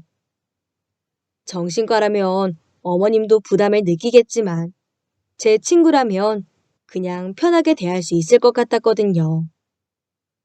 그래서 이 내용을 남편에게도 이야기했고 바로 다음 날인 일요일 친구가 어머님을 만났습니다. 나도 옆에 있겠다는 말에 저는 밥만 먹고 빠지라고 하더라고요. 특유의 다정함과 부침성으로 친구는 시어머니와 금세 친해졌고 제가 없는 자리에서 둘은 거의 3시간 가까이 이야기를 했던 것 같아요. 하지만 저는 불안하고 초조한 마음으로 집에서 기다리는데 친구에게 전화가 왔습니다. 우리 어머님 치매 맞아? 네가 보기에 치매 같아? 음, 이걸 다행이라고 해야 하나? 하긴 다행이 맞겠구나. 무슨 소리야, 그게. 결론부터 말하면 치매는 아니야. 맙소사. 저는 너무 다행이라는 생각에 다리에 힘이 풀렸죠. 치매는 아닌데 트라우마도 있고 우울증이 있으셔. 그리고 그 말에 다시 마음이 주저앉았습니다. 무슨 우울증? 내 견해로는 항상 우울증을 달고 사셨는데 이번에 트라우마를 건드리는 사건이 생기면서 그 우울증이 심해진 것 같아. 도박을 하신 것도 자기 파괴적인 행동의 일부인데 우울증에 동반되는 행동이고 그냥 고민할 것도 없이 전형적인 우울증이야. 약간의 약물 치료도 필요해 보이고 심리 치료도 그렇고. 무슨 트라우마가 있으신데? 원래 환자와의 이야기는 비밀로 하는 게 원칙이야. 그리고 내가 얘기하는 건 주제 넘는 것 같고. 남편한테 물어볼래? 네 남편은 알고 있거든. 그쪽 통해서 듣는 게 맞는 것 같다. 저는 통화를 끊고 당장 남편을 불러 마주보고 앉았어요. 그리고 친구의 말을 남편에게 전하자 남편은 한숨을 푹 쉬며 말했습니다. 아, 설마 했는데 역시 그랬네. 당신 나한테 숨기는 거 있어? 왜 내가 몰라야 하는데? 빨리 말해봐. 엄마 인생의 트라우마라면 그것밖에 없지. 연정이가 유괴당했던 거. 저는 남편의 입에서 나오는 신우의 이름과 유괴라는 단어에 내가 꿈을 꾸고 있나 싶었어요. 당신한테 미리 말 못해서 미안해. 굳이 말해서 좋을 것 같진 않다고 생각했고, 또 장인어른 장모님이 결혼 반대하면 어떡할까 걱정도 많이 됐거든. 신우이가 유괴당한 적이 있어? 어릴 때 우리 집이 되게 유복했어. 아버지가 하는 사업이 손대는 족족 다 성공이었거든. 지금은 기억도 안 나는데 그때는 우리 집이 손꼽히는 부자였을 거야. 이 서울 바닥에서. 그러다 아버지가 갑자기 사기를 당하면서 회사가 부도가 났고 있는 재산은 다 넘어갔어. 그걸 시작으로 아버지가 돌아가시게 됐고 세상을 등지셨거든. 저는 아무 말도 할 수 없었습니다. 어른스러운 남편의 듬직한 모습 뒤에 이런 일이 있었던 건 전혀 몰랐거든요. 근데 불행은 겹쳐온다 그러잖아. 아버지 돌아가시고 엄마가 마음 줄 때가 나랑 연정이밖에 더 있겠어. 그 중에서도 아직 아버지 죽음을 모르는 연정이를 더 예뻐하셨던 것 같아. 학교에서 집안 망하고 아버지 죽은 애라고 따돌림 당할까봐 다른 애들보다 더 예쁘게 귀티나게 누가 봐도 부잣집 애처럼 입혔어. 옷은 남아있었으니까. 그러다 유괴를 당한 거야? 맞아. 유괴당했다가 일주일 만에 돌아왔어. 다행히 유괴범이 잡히긴 했는데 집안은 이미 풍비박산 났고 그 일주일 동안 엄마는 아마 지옥으로 갔을 거야. 그게 엄마 평생의 한이고 트라우마야. 연정이는 그 이후로 학창시절 내내 정신과 치료를 받다가 20살이 되자마자 호주로 가버리고 걔는 그렇게 그 일에서 도망치려고 한국을 떠난 거였어. 이제야 제가 의아해하던 퍼즐들이 다 맞춰지는 느낌이었습니다. 친가족이 아닌 것처럼 한국과 가족을 등지고 살아가는 신우이가 왜 그런지 완벽히 이해가 됐습니다. 그리고 어머니가 우리 한나에게 계속 그런 옷을 입힌 이유도 바로 감이 왔죠. 우리야 아이가 예쁘니까 뭐든 좋고 예쁜 옷만 입혔는데 어머님의 눈에는 그게 불안했던 겁니다.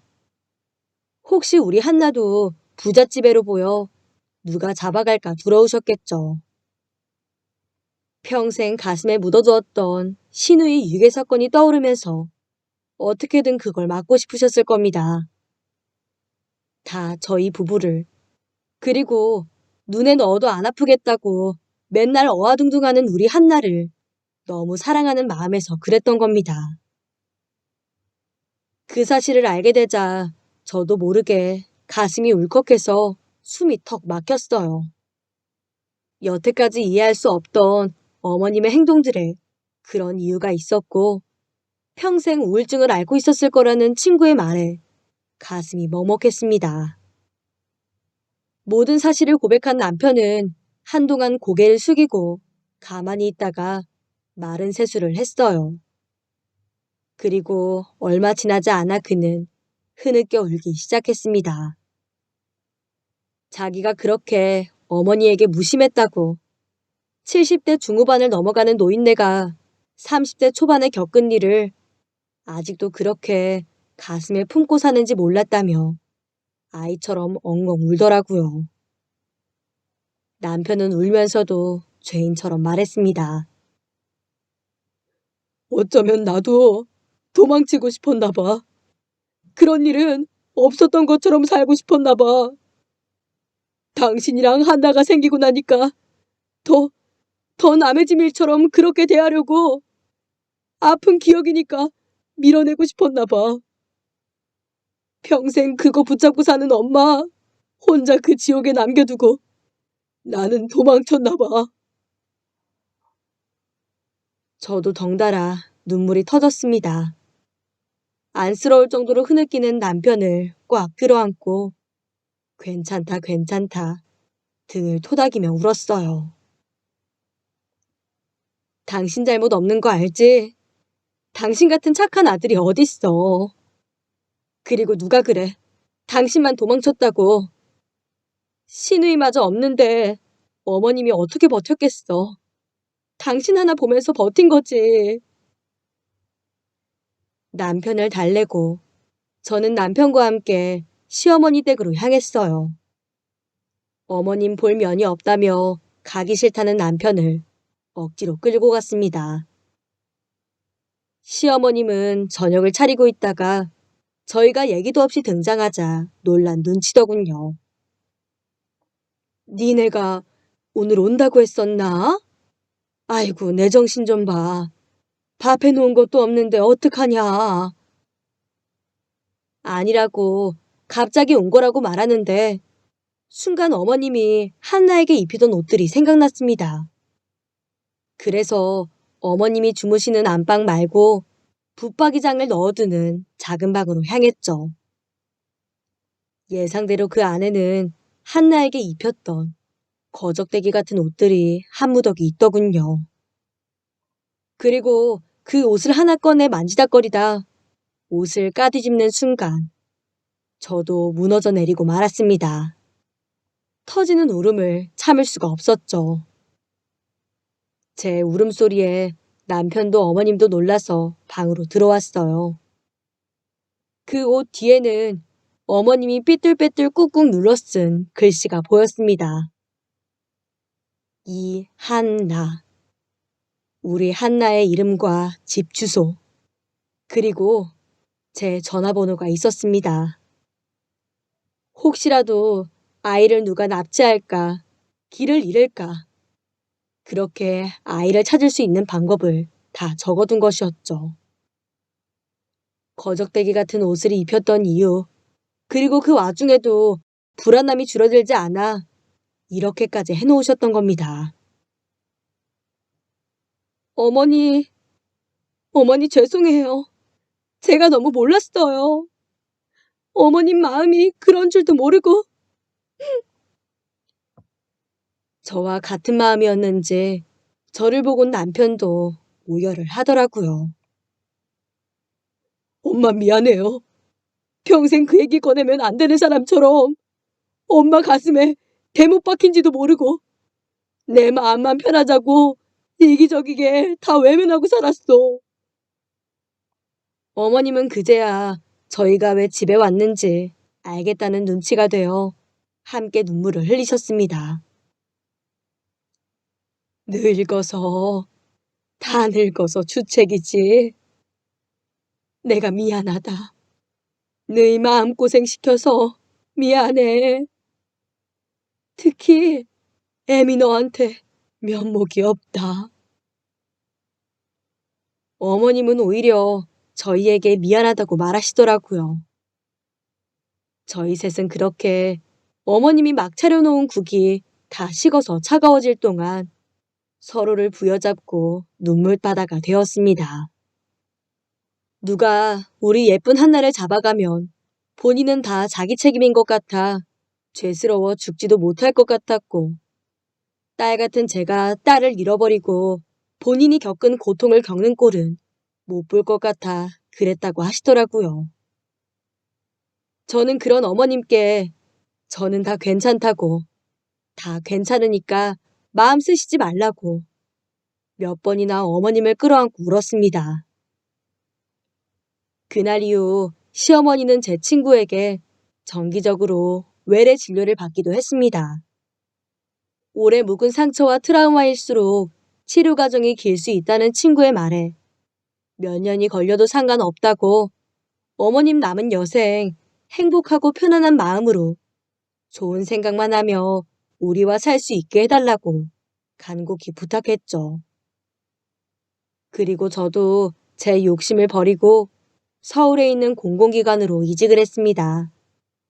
연봉도 낮춰왔고 제가 있던 공기업의 산하기관이라 예전에 저라면 절대 쳐다도 보지 않을 조건이었지만, 이젠 일이나 돈보다도 가족이 더 중요하다는 걸 너무나 뼈저리게 느껴버렸거든요. 한나가 성인이 될 때까지 무한한 사랑과 지지를 보내며 가장 가까운 곁에서 시간을 보내고 싶었어요. 그리고 홀로 사시는 시어머니도 저희 친정 엄마처럼 신경 써드리고 많은 시간을 함께 보내며 어머님 치료에 힘을 실어드리려고 말이죠. 그로부터 반년이 흐른 지금, 어머님의 상태는 전보다 눈에 띄게 좋아졌습니다. 의사 친구 말로 저희 시어머니는 학교에서 제일 가는 모범생 같다고 하더군요. 의사 선생님이 해보라고 했다며 일기도 쓰시고 전보다 바깥 활동도 늘리셨어요.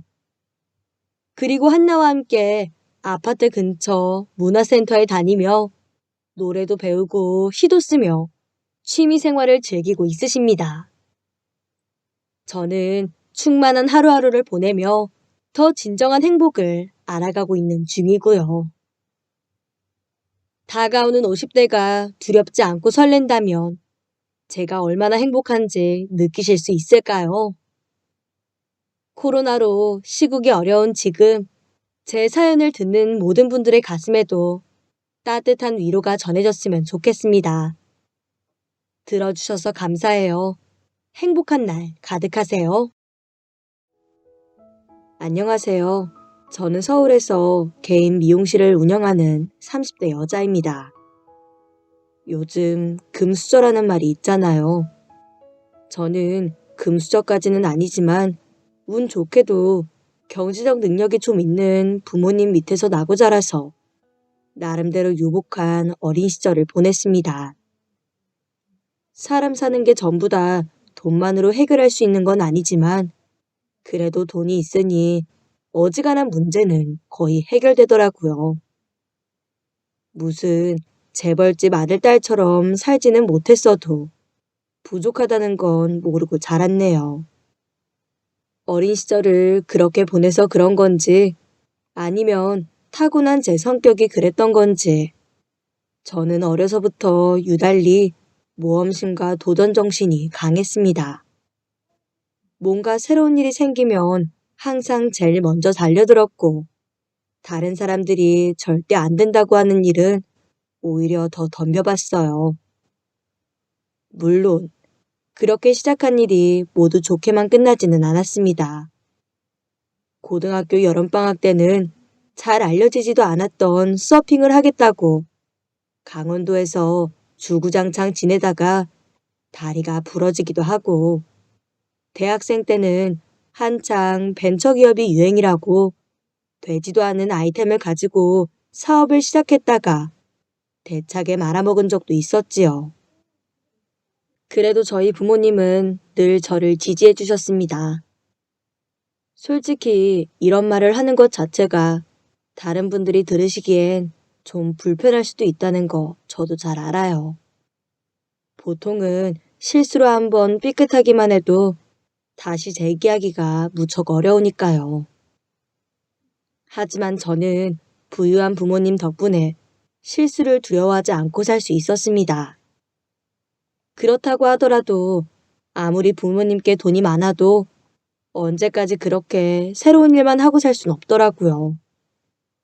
나이를 먹고 곧 졸업할 나이가 되니 뭔가 몰두해서 끝까지 할 만한 저만의 일을 찾아야겠다는 생각이 들었습니다. 하고 싶은 일을 하면서 돈도 벌 수 있는 그런 일 말이지요. 그렇게 얼마 동안 고민한 끝에 선택한 것이 바로 미용이었습니다. 뭐 하나 꾸준히 하는 것 없이 줄곧 새로운 것만 찾는 저지만 그래도 한번 할 때는 완전히 빠져서 하는 편이에요. 다른 사람보다 늦은 나이에 시작한 미용이지만 다니던 대학교까지 휴학하고 미용학원에서 아예 살다시피 했습니다. 덕분에 준비 기간이 좀 길기는 했지만 단번에 자격증 시험에 합격할 수 있었지요. 그 이후의 과정은 다른 사람들과 마찬가지였어요. 실제로 현장에서 어떻게 머리를 하는지를 배우기 위해 여러 미용실에서 수습으로 일했지요. 대신 저는 그 수습 기간이 다른 분들보다 훨씬 길었어요. 수습 때 받는 돈이 거의 없기는 하지만 저야 먹고 살 걱정이 없었고 일을 어느 정도 배웠다 싶으면 곧바로 가게를 낼 수 있었으니까요. 그래서 이왕 배울 거 제대로 배우자는 생각에 오래 수습 생활을 했던 거지요. 그렇게 수습을 마치고 어느 정도 자신감이 생겼을 때 드디어 미용실을 오픈하게 되었습니다. 처음에는 손님이 정말 거의 없었어요. 하지만 점차 시간이 흐르고 입소문이 퍼지기 시작하면서 손님도 점점 늘기 시작했습니다. 거기엔 저만의 비결이 있었지요. 저는 저희 샵에 처음 오는 분들에게 항상 새로운 스타일을 제안해드려요. 제가 보기엔 손님에게 이런 스타일이 더 잘 어울릴 것 같은데 한번 도전해 보시겠어요? 하고 말이지요. 사실 그렇게 얘기를 해도 대부분은 그냥 해달라는 대로 해주세요 하고 마는데 가끔은 제 제안을 받아들이시는 분들도 계시거든요. 그러면 저는 정말 신이 나서 머리를 해드리고 손님들도 항상 만족해 하십니다. 그리고 그런 분들이 하나둘 쌓이기 시작하니 어느새 제가 운영하는 샵은 일부러 멀리에서도 찾아올 정도로 유명해졌네요. 그렇게 거의 한 5년을 쉬는 날도 거의 없이 꼬박 일만 했던 것 같아요. 그러다 보니 샵도 확장하고 직원도 몇 명 더 두게 되었지만 아무리 좋아하는 일이라도 매일 그것만 하면 질릴 수밖에 없더군요. 하물며 돈벌이로 하는 일이니 저도 점점 지쳐가기 시작했습니다. 그리고 어느 순간부터는 점점 외로워지더군요. 언젠가 한번 제 뒤를 돌아보니 제 또래 친구들은 전부 제 짝이 있고 심지어 몇 명은 벌써 부모가 된 친구들도 있었는데 저 혼자만 일에 빠져서 혼자 살고 있었던 겁니다. 그러던 어느 날이었어요. 아직 마감 시간은 한창 남았는데 그날따라 이상하게 몸이 지치더군요. 전처럼 새로운 헤어스타일을 제안할 의욕도 없고 더 손님을 받고 싶은 생각도 없었어요. 그런데 그때 딱 남자 손님 한 분이 샵에 들어오시더군요. 그래, 지금 들어오는 손님만 받고 오늘은 일찍 들어가자. 그런 마음으로 다시 한번 가위를 잡았습니다. 남자 손님은 처음 보는 분이셨는데 인상이 참 선해 보이는 사람이었어요. 손님, 저희 샵은 처음이세요? 네? 네. 그게 회사 동료에게 소개를 받아서요. 어머, 그러세요. 잘 오셨어요. 제가 머리 멋지게 만져드릴게요.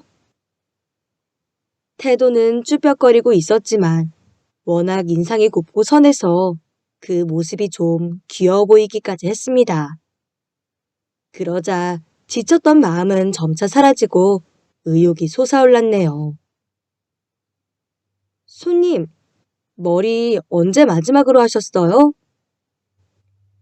그게 잘 기억이... 그렇게 물어보면 남자분들은 보통 한 달 전쯤에 했어요. 라고 하세요. 그런데 그조차도 기억이 나지 않는다고 하는 걸 보니 머리한 지 오래되긴 한 것 같더라고요. 일부러 기른 머리는 아닌 것 같았는데 전체적으로 좀 지저분하기도 했고요. 그래서 저는 평소처럼 그분에게 새로운 스타일을 제안했습니다. 저 손님, 혹시 괜찮으시다면 제가 스타일을 추천해드려도 될까요? 네? 추, 추천이요?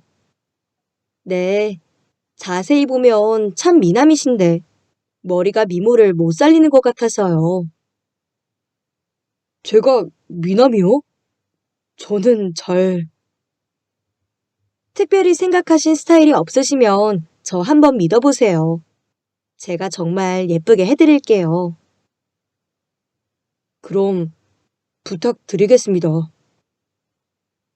대답을 듣자마자 언제 그랬냐는 듯 다시 의욕이 솟구쳐 올랐습니다. 남자분 인상이 선하기도 했지만 전체적으로 선이 좀 가느다란 미남에 속했거든요. 왜 한참 꽃미남이라는 말이 유행했잖아요. 그런 스타일의 얼굴이었습니다. 이렇게 말하면 좀 이상하게 들릴지 모르겠지만 재료가 워낙 좋으니 더 신이 나더라고요. 그렇게 한참 머리를 다듬기도 하고 펌도 조금 했더니 어느덧 마감 시간이 되었더군요. 마침 손님의 머리도 모두 끝난 상태였습니다. 다 됐습니다, 손님. 어떻게, 머리는 마음에 드세요? 이, 이게 정말 저라고요?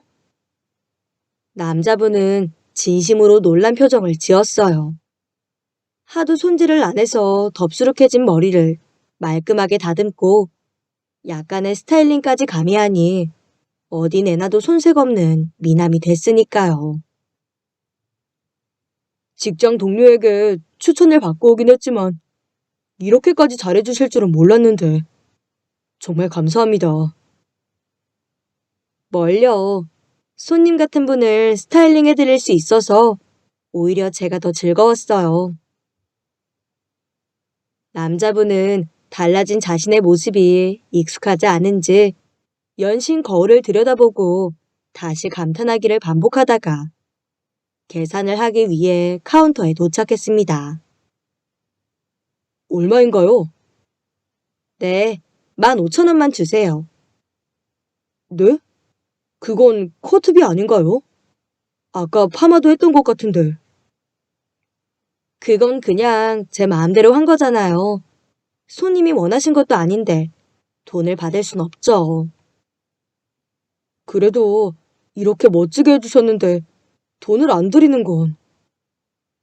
정말 괜찮아요. 손님이 이렇게 달라진 모습을 보는 것만으로도 충분히 보람되니까요. 물론 평소에는 절대로 저런 말을 하지는 않아요. 다 돈 벌자고 하는 일인데 돈을 안 받다니요. 아무리 제가 헤어스타일을 제안하더라도 펌이 들어가면 들어간다고 가격은 얼마라고 다 미리 얘기하죠. 하지만 이번 손님은 한창 지쳐있던 제가 다시 한번 기운을 차리게 된 계기가 됐기도 했고, 워낙 머리도 잘 나와서 그냥 기분으로 질렀던 겁니다. 그런데 거기서 손님이 정말 의외의 말을 하더군요. 아닙니다. 이렇게 잘해주셨는데 아무 보답도 안 하는 건 안 되죠. 어차피 시간도 늦었는데 아직 저녁 식사 안 하셨으면 제가 사도 괜찮을까요? 네? 저, 저녁이요? 네. 혹시 벌써 드신 건가요? 아니요. 안 먹었어요. 제가 꾸몄는데도 잘생긴 남자가 그렇게 훅 치고 들어오니 가슴이 철렁하더라고요. 그래서 저도 모르게 헐레벌떡 직원들에게 가게 마감을 맡긴 뒤 남자와 함께 저녁 식사를 했습니다. 그리고 그 후로도 몇 번 더 만나며 서로에 대한 사랑을 키우게 되었네요. 그때 제 나이가 벌써 30을 넘어가고 있었으니 아무래도 결혼 이야기가 나오지 않을 수가 없더라고요. 전에는 제가 무슨 짓을 하고 다녀도 아무 말씀도 안 하시던 부모님이셨는데 30이 넘어 만나는 남자가 생겼다고 하니 얼른 집에 인사부터 시키라고 난리를 치시더라고요. 아마 부모님은 제가 결혼 안 하고 혼자 살지도 모른다고 생각하셨었나 봐요. 그래서 만난 지 고작 3개월 만에 남자친구가 저희 부모님께 먼저 인사를 드렸습니다. 그런데 문제가 하나 있었어요. 사귄 기간이 길지 않아서 잘 모르고 있었는데 남자친구의 아버님이 안 계셨던 겁니다. 남자친구가 중학생 때부터 어머님이 혼자 키우셨다더라고요. 그런데 저희 부모님은 그게 영 마땅치 않으셨던 모양이었습니다. 남자친구가 돌아가자마자 어머니가 절 부르셔서 한 말씀 하시더라고요. 너 정말 아까 그 사람이랑 결혼할 생각이니? 그 사람 좋은 사람이야. 인물도 훤하지만 성격도 수더분하고 무엇보다 성실하거든. 그래, 네 말대로 사람은 좋아 보이더라. 근데 엄만 아무래도 좀 걸리네. 왜? 어려서부터 아버님이 안 계셨다잖니. 그게 겉으로는 티가 안 나는 것 같아도 부모님 없는 티는 어디서 나도 나기 마련이란다. 게다가 그 집 형편이 그렇게 좋은 것도 아니라면서 이러다 결혼하게 되면 꼼짝없이 시어머니까지 모셔야 할 텐데 네 성격에 그게 되겠어? 에이 엄마, 시집살이고 그런 거 다 옛날 얘기야. 요즘 때가 어느 땐데. 그리고 솔직히 벌어도 그 사람보다 내가 몇 배는 더 버는데 아무리 시어머니라도 그러시겠어? 으이구, 그래도 그게 아닌 거야. 하여튼 엄만 좀 그렇다. 걱정할 것 없어 엄마. 하늘을 보면 열을 안다고. 그 사람 하는 거 보면 어머님도 좋은 분이실 거야. 그래, 그래야 할 텐데 말이다. 저희 어머니는 여러모로 걱정이셨어요.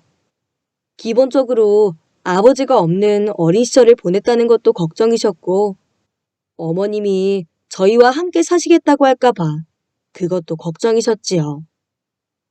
하지만 전 별로 걱정하지 않았습니다. 남자친구가 저희 집에 찾아온 후 며칠 뒤, 저도 당연히 남자친구의 어머님께 인사를 드렸지요. 그래, 잘 왔다. 아직 식사 전이지? 저녁 차려놨으니까 밥부터 먹자. 어머님은 인사드리러 간 저를 무척이나 반갑게 맞이해 주셨어요. 집에 들어가 보니 갈비며 잡채며 온갖 요리가 잔뜩 올려져 있더라고요. 그래, 민규랑 결혼할 생각이라고? 네, 만난 지는 얼마 안 됐지만 저희 나이도 있고 이 사람이다 싶을 때 빨리 하는 것도 좋겠다 싶어서요. 우리 민규가 그렇게 마음에 들었어? 네, 착하고 성실하고 무엇보다 잘생겼잖아요. 그래, 내 아들이라 하는 얘기가 아니라 우리 민규가 어디 가서 빠지는 인물은 아니지. 분위기는 무척이나 화기애애했어요. 어머님은 저를 너무 반겨주셨고 저도 그런 어머님이 싫지 않았거든요. 하지만 엄연히 결혼을 전제로 인사를 드리러 간 거라 할 얘기는 해야겠다고 생각했습니다. 바로 결혼 후의 문제였지요. 저희 어머니가 가장 걱정하시는 게 시어머니와 함께 사는 문제여서 저는 그 자리에서 그 문제를 꺼냈습니다. 어머님, 처음 만나는 자리에서 이런 말씀 드리게 돼서 정말 죄송합니다. 그런데 저희 어머니가 워낙 이 부분에 대해서 확고하셔서 제가 여쭤보지 않을 수가 없네요. 뭔데 그러니? 걱정하지 말고 물어보렴. 네, 어머님. 혹시 저희랑 같이 살 생각이신가요? 응? 제 물음에 어머님은 눈에 띄게 당황하시더라고요. 그건 옆에 있던 남자친구도 마찬가지였습니다. 얼마 전까지는 어머님도 일을 하셨다는 얘기를 듣기는 했지만 남자친구가 그 꿈 알려서 이제는 일도 없이 오로지 남편이 벌어오는 돈으로만 생활하신다는 얘기를 들었거든요. 결혼한 후로도 민규 씨가 생활비는 계속 드릴 거예요. 제가 버는 것도 있으니 그 정도는 별로 큰 문제도 아니니까요. 게다가 신혼집도 제가 사둔 곳이 있으니 그곳으로 할 거고요. 다만 저희 어머님이 걱정하시는 부분도 있으시니 저는 가능한 한 남자친구와 어머님이 기분 나쁘지 않게 잘 얘기했어요. 솔직히 저는 어머님과 함께 사는 게 별로 불편하지 않거든요. 하지만 저희 어머니가 걱정하시는 부분도 있으니 그 문제는 확실히 하고 가고 싶었습니다. 그래, 사돈 어른의 생각이 그러시다면 내가 따라야지. 그건 걱정하지 말거라. 민규 녀석이 하도 난리를 쳐서 그런 거지. 나도 얼마 전까지는 일도 하고 다 했다. 그 후로 몇 마디 더 나누기는 했지만 그것으로 그날의 인사는 사실상 끝난 거나 마찬가지였습니다. 저도 제가 조금 대바라졌다는 건 알아요. 하지만 평생 부모님께 끼쳐온 걱정을 결혼하면서까지 끼치고 싶지는 않아서 결례를 무릅쓰고 물었던 겁니다. 그래도 다행히 남자친구나 어머님 모두 제 뜻을 너그럽게 이해해 주셨고 저희는 모두의 축복 속에 결혼하게 되었습니다. 그때까지 남자친구가 없었던 건 아니었어요. 정신없이 사는 가운데서도 할 건 다 했죠. 하지만 결혼은 또 다르더라고요. 서로 하는 일이 다르고 바쁘기도 많이 바빠서 정작 얼굴 볼 시간도 별로 없긴 했지만 같이 밥을 먹고 같은 침대에서 잠을 자는 사람이 있다는 것만으로도 엄청 안정이 되었습니다. 그런데 남편은 저와는 다르게 시간이 갈수록 표정이 안 좋아졌습니다. 물론 저와 있는 시간이 싫다는 건 아니었어요. 하지만 문득 홀로 계실 어머님 생각이 날 때마다 자꾸 걱정이 된다고 하더라고요. 결혼 후 어머님은 다시 일을 시작하실 생각이셨습니다.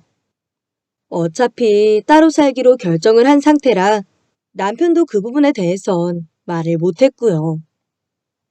하지만 이번엔 제가 말렸어요. 연세도 연세시지만 아들 결혼시켰다고 안 하던 일을 다시 시작하시는 게 말이나 되겠냐면서 말이지요. 그래서 저희 부부가 먹고 쓰는 돈은 전부 제가 부담하고 남편이 버는 돈은 남편 용돈과 시어머님 생활비로 쓰게 했습니다. 남편이 평범한 회사원이긴 해도 달에 300은 벌었으니 어머님 혼자 생활하시기엔 불편함이 없었을 겁니다. 하지만 남편의 걱정은 그런 문제가 아니었나 보더라고요.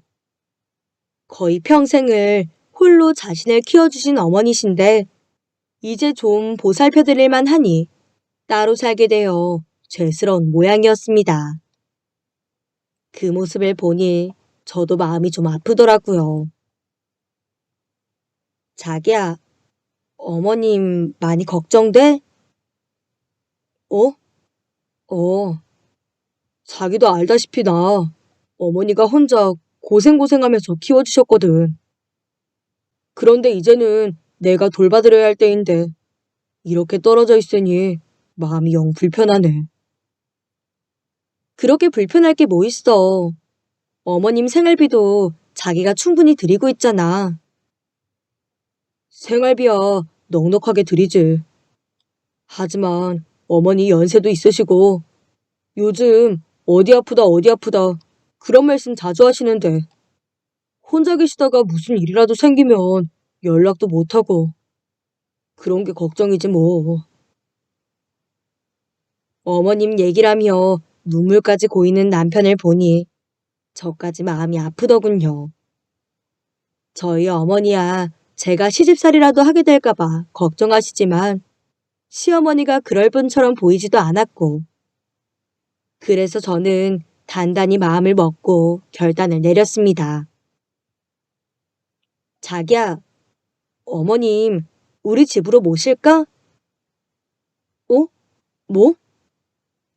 자기가 그렇게 걱정하는데 내 마음이라고 편하겠어. 어머님이 어디 시집살이 시키실 분도 아니고 그냥 이참에 우리가 모시자. 정말? 그래도 돼? 그래. 나도 오래 고민하고 내린 결정이야. 충동적으로 하는 말 아니니까 걱정 안 해도 돼. 그렇게 저희는 시어머니와 함께 살게 되었습니다. 물론 저희 어머니는 또 걱정이셨지요. 아무리 좋아도 시어머니와 며느리 사이는 어려운 거라면서 한숨을 푹푹 내쉬셨습니다. 그리고 며칠 후 시어머니는 그쪽 살림을 정리하고 저희 집으로 들어오셨어요. 오래 살던 집도 아니고 전셋집이라서 그런가 살림살이가 그렇게 많지도 않더라고요. 그날 연차를 낸 남편과 함께 후딱 짐을 정리하고 세 식구가 모여서 자장면을 먹었네요. 솔직히 어머님이 들어오시기 전까지 걱정이 없었던 건 아니었습니다. 아무리 편하게 생각하려고 해도 시어머니와 함께 사는 게 어떨지 모르겠더라고요. 하지만 막상 함께 살아보니 불편한 건 전혀 없었습니다. 죄다 좋은 것만 있더라고요. 우선 어머님이 들어오신 후로 정신없던 집안이 말끔하게 정리됐습니다. 솔직히 제가 살림을 막 잘하는 스타일은 아니거든요. 나가서 제가 하고 싶은 일은 열심히 하지만 집에 돌아오면 파김치가 되기 일쑤라 씻고 자기 바빠서 살림 돌볼 여력이 없었으니까요. 그래서 결혼 후에는 대체로 저보다 집에 일찍 들어오는 남편이 청소도 하고 빨래도 하고 가끔은 저녁도 차려서 먹었는데 남편도 회사 일이 있다 보니 세세하게 신경을 쓸 사정은 못 됐던 거지요. 하지만 어머님이 오시고 나선 완전히 달라졌습니다. 평소엔 귀찮다고 걸렀던 아침도 어머님이 일찍 일어나서 차려주시니 꼬박꼬박 챙겨 먹게 되고 어지럽던 집안도 말끔해졌거든요. 거기다 문득문득 우중충해졌던 남편의 표정이 밝아졌습니다. 아무리 저와 함께 있어도 가끔 어머니 생각이 나면 우울해하던 남편이었는데 함께 모시고 살게 되니 얼굴이 그렇게 좋아질 수가 없더라고요. 샵을 마감하고 집에 돌아가면 우울한 표정의 남편을 보는 일이 많았는데 지금은 어머님과 함께 두런두런 이야기를 나누는 밝은 표정의 남편을 보는 것만으로도 훨씬 마음이 편해졌습니다. 게다가 어머님이 저를 많이 배려해 주셨던 것도 컸습니다. 돈이야 잘 벌지만 여러모로 부족한 게 눈에 보이실 텐데도 잔소리 한 번 안 하시고 늘 저를 배려해 주셨거든요. 덕분에 저희 집은 일이 힘들고 피곤해도 늘 웃음이 끊이질 않았습니다. 하지만 그런 저희 생활에 언제부터인가 조금씩 변화가 찾아오기 시작했네요. 사실 뭔가가 달라질 만한 일은 없었어요. 그저 묘하게 분위기가 바뀌었다고나 할까? 그런 거였습니다. 평소 저희 집의 일과는 매일 비슷했어요. 저는 멀리서 오시는 손님들도 많이 계셔서 다른 곳보다 샵을 좀 일찍 여는 편이거든요. 미리 오픈 준비도 하려면 집에서 8시에는 나가는 편이고 남편은 출근 때문에 저보다 조금 더 일찍 집에서 나옵니다. 그동안에는 어머님만 혼자 집에 계시고요. 또한 귀가 시간도 다른 집보다 조금 늦은 편입니다. 남편은 술자리가 있는 날이 아니면 대체로 7시면 집에 돌아오지만 저는 마감하고 직원들까지 보내고 나면 거의 11시나 되어서야 집에 돌아오거든요. 저는 사실상 집에서 잠만 자는 수준인 거죠. 휴일도 일주일에 딱 하루를 쉬니 그동안에는 잘 몰랐는데 어느 날부턴가 어머님의 복장이 조금씩 달라지기 시작했습니다. 평소 어머님은 검소하게 살아오신 탓에 옷들도 대부분 저렴한 브랜드였거든요. 그런데 갑자기 고가의 옷을 입고 나가시길래 저는 생각 없이 와, 어머님, 그렇게 입으시니까 훨씬 젊어 보이세요. 하고 말았습니다. 그냥 남편이 모처럼 어머님께 선물이라도 드렸나 보다 하고 말았던 거죠. 하지만 시간이 지나면 지날수록 그런 옷들이 점점 많이 보이더군요. 옷뿐만이 아니라 가방이며 모자까지 이름만 대면 알만한 고가의 브랜드로 도배되기 시작한 거지요. 그뿐만이 아니었습니다. 아까도 얘기했지만 어머님은 하루의 대부분을 집에만 계셨거든요. 일이 없어서 그러셨던 것도 있지만 하도 힘들고 바쁘게 사셔서 친구분들과도 대부분 연락이 끊기셨다고 하셨거든요. 그런데 옷차림이 화려해지기 시작하시면서는 점점 외출하시는 날이 많아지더군요. 솔직히 그건 별로 문제라고 생각하지 않았습니다. 사람이 아무리 나이를 먹어도 마냥 집에만 있으면 자꾸 처지게 되잖아요. 저도 늘 그게 걱정이었는데 어머님이 먼저 알아서 일을 만드시니 오히려 좋아했지요. 하지만 그런 일련의 행동들이 뭔가 이상하다고 느끼게 된 일이 있었습니다. 그날은 모처럼 제가 쉬는 날이었어요. 평소엔 집에 있는 시간이 거의 없으니 제가 쉬는 날에는 남편도 꼭 맞춰서 함께 집에 있거든요. 어머님과 함께 살게 된 후로는 어머님도 같이 계셨고요. 그런데 그날은 어머님이 아침부터 정말 화려하게 차려입고 나가시는 거예요. 그런 건 또 언제 사셨는지 평소엔 보지 못했던 고가의 등산복과 등산 장비를 머리부터 발끝까지 두르셨더라고요.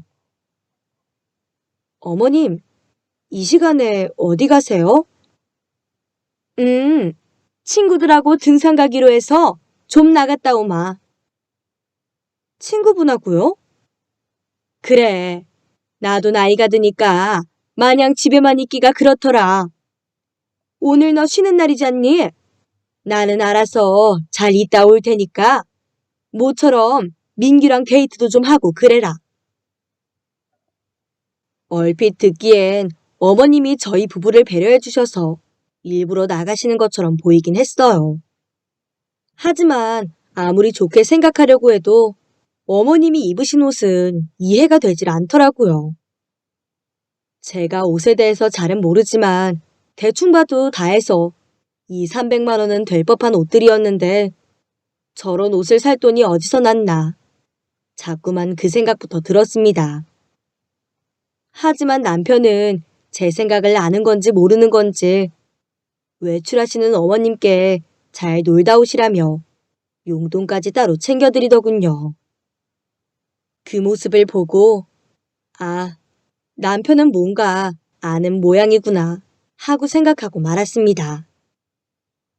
그리고 그날 어머님은 평소 잘 드시지도 않던 술까지 드시고 밤늦게야 돌아오셨지요. 다 따로 떼어놓고 보면 아무것도 아닌 일들이었습니다. 옷이야 얼마든지 사 입으실 수도 있고 친구분들과 만나시는 것도 좋은 일이지요. 술도 잘 안 드셔서 그렇지 친구분들과 계시다 보면 드실 수도 있는 거고요. 하지만 한 번 이상하다는 생각을 하고 나니 어느 것 하나 멀쩡하게 보이지 않았습니다.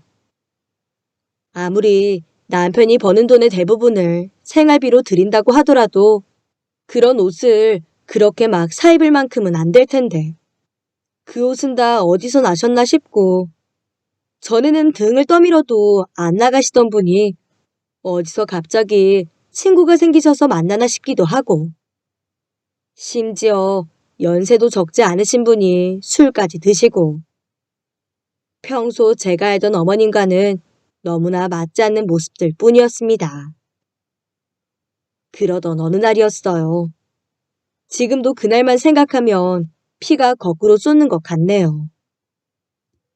그날 저는 샵에 있다가 볼 일이 있어서 잠깐 집에 왔는데 어머님이 안 계시더라고요. 그래서 그냥 그런가 보다 하고 부엌에 갔는데 식탁 위에 어머님 핸드폰이 있었습니다. 그래서 어디 멀리 가신 건 아닌가 보다 하고 챙길 것만 챙겨서 집을 나오려던 참이었어요. 그런데 갑자기 어머님 핸드폰으로 전화가 오더라고요.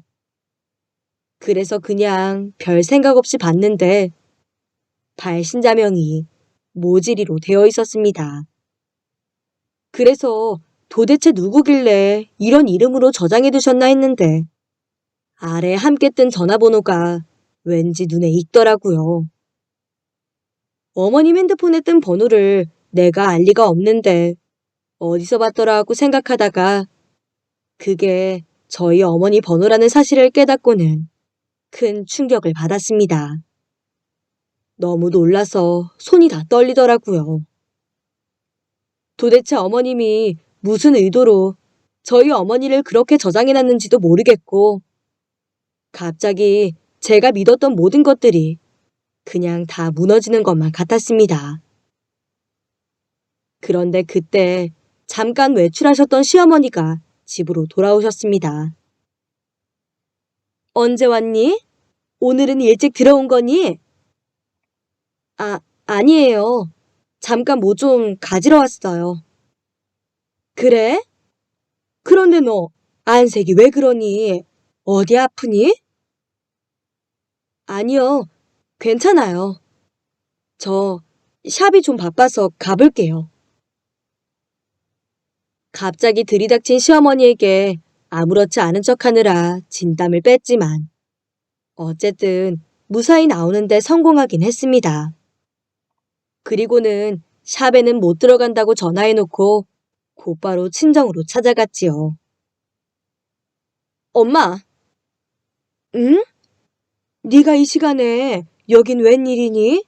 샵은 어떡하고? 어머니는 갑자기 왜 찾아왔냐는 눈빛으로 저를 보셨습니다. 하지만 저는 감이 오더라고요. 시어머니가 그런 이름으로 저희 엄마를 저장해뒀다는 건 두 분 사이에 뭔가 있었다는 뜻이 분명했으니까요. 그래서 다짜고짜 어머니에게 자초지종을 물었습니다.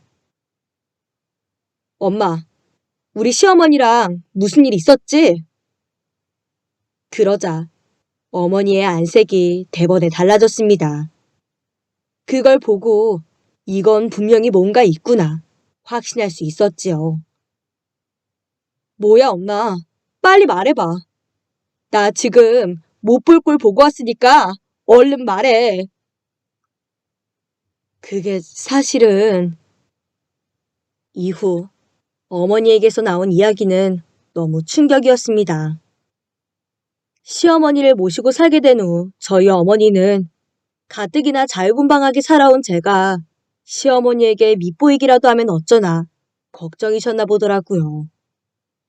하지만 제 눈치는 또 보시느라 저에게 연락하지 않고 저희 시어머니에게 연락을 하셨던 모양이었습니다. 그런데 평소 제 앞에서는 잔소리 한마디 안 하시던 시어머니가 저희 어머니에게는 워낙 잘 몰라서 놓치는 게 많다는 둥, 이 나이에 다시 살림을 하려니 몸이 따라주질 않는다는 둥 이상한 소리를 하셨나 보더라고요. 가뜩이나 못난 딸이 걱정돼서 전화까지 하신 건데 시어머니가 그런 소리를 하시니 어머니의 걱정은 더 커졌던 거지요. 그래서 몸이 안 좋으시면 보약이라도 해드시라며 몇 번이나 꽤 거액의 돈을 보내셨던 모양이었습니다. 왜 그걸 나한테 말도 없이 보내? 도대체 얼마나 보냈는데? 보낸 내역 다 줘봐. 그러자 어머니는 핸드폰으로 그동안 시어머니에게 돈을 보낸 내역을 보여주셨습니다. 그런데 그 액수가 정말 상상을 초월하더라고요. 도저히 약값이라고는 생각할 수 없는 금액이었습니다. 엄마, 이걸 정말 약값이라고 보낸 거야? 이 많은 돈을?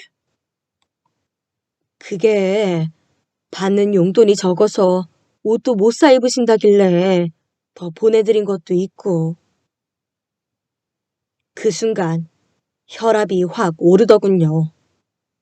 어머니의 핸드폰에 저장된 모지리는 결국 돈 뜯어내기 좋은 사람이란 뜻이었던 겁니다.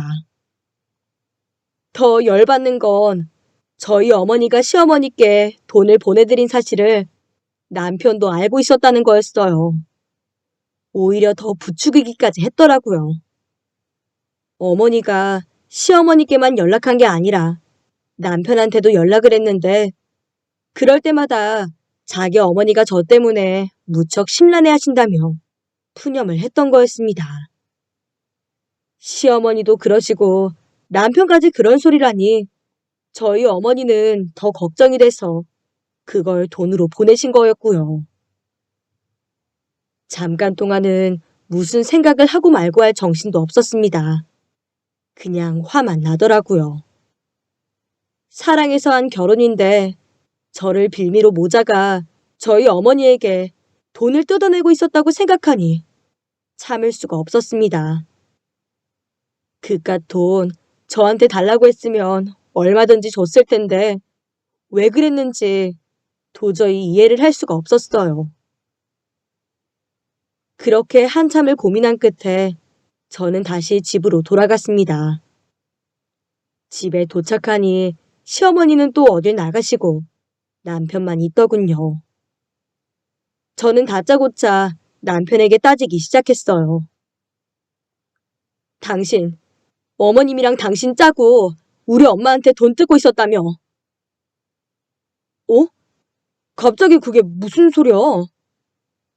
내가 아직도 모르는 줄 알아? 방금 엄마 만나서 다 확인하고 왔어. 그러자 자기도 잘못했다는 건 아는지 금방 설설 기기 시작했습니다. 자기야, 정말 미안해. 난 그냥 우리 어머니 용돈이나 좀 더 챙겨드릴까 해서. 나한테 달라고 했으면 됐잖아. 내가 그런 돈도 안 주는 사람이야? 자기가 버는 건 생활비로 쓰니까 난 자기한테 미안해서. 미안해? 미안하다는 사람이 우리 엄마 협박해서 돈을 뜯어내? 그런데 그때 마침 외출했던 시어머니도 집에 돌아오시더군요. 어차피 엎어진 결혼 잘 됐다 싶어 시어머니를 불렀습니다. 어머님, 어머님이 어떻게 이러실 수가 있어요? 응? 갑자기 그게 무슨 소리냐? 방금 이희한테 다 확인했어요. 저희 엄마한테 돈 뜯고 계셨잖아요. 뭐? 아니, 그게... 두 사람은 결국 걸렸다 싶었는지 무릎까지 꿇어가며 잘못했다고 빌더군요.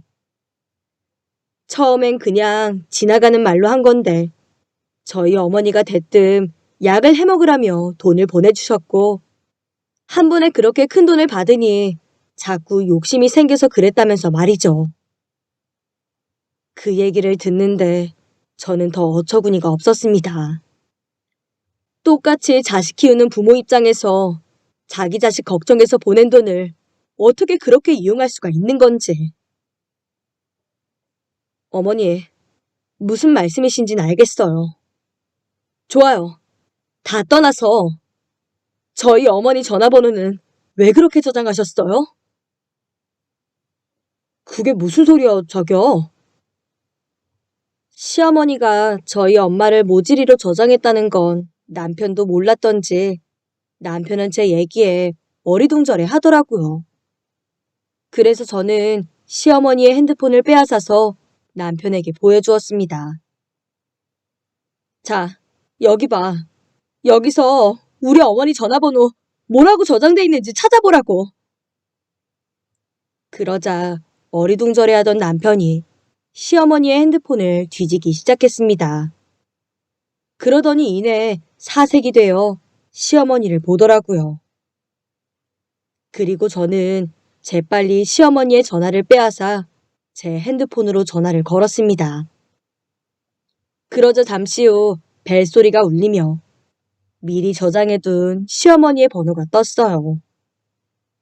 그래서 저는 그걸 두 사람의 얼굴에 들이밀었습니다. 미친... 자기야, 아무리 그래도 우리 어머니한테 어떻게 미친이라고 할 수 있어? 왜 못해? 너네 엄마는 우리 엄마 모질이라고 불러도 되고 나는 너네 엄마 미친이라고 못 불러? 아니, 아무리 그래도 그렇지. 그래도 어른이고 시어머니인데 어떻게 이렇게까지 해? 어른? 시어머니? 그런 사람이 날 볼모로 우리 엄마 돈을 뜯어? 다 필요 없어. 당신이나 당신이 죽고 못 사는 당신 어머니나 이젠 꼴도 보기 싫으니까 내 집에서 당장 나가. 그리고는 정말로 두 사람을 집에서 쫓아내버렸습니다. 처음에는 잘못했다고 한 번만 용서해달라고 빌던 사람들이 제가 대충 짐을 싸서 안겨주고 현관으로 밀어버리자 이런 게 어디 있냐고 바락바락 대들더군요. 하지만 저는 더 꼴도 보기 싫어서 못 들은 척 현관을 닫아버렸습니다. 그날 이후 남편과 시어머니는 줄기차게 전화를 걸어 다시는 그러지 않을 테니 한 번만 용서해달라고 읍소하기 시작했어요.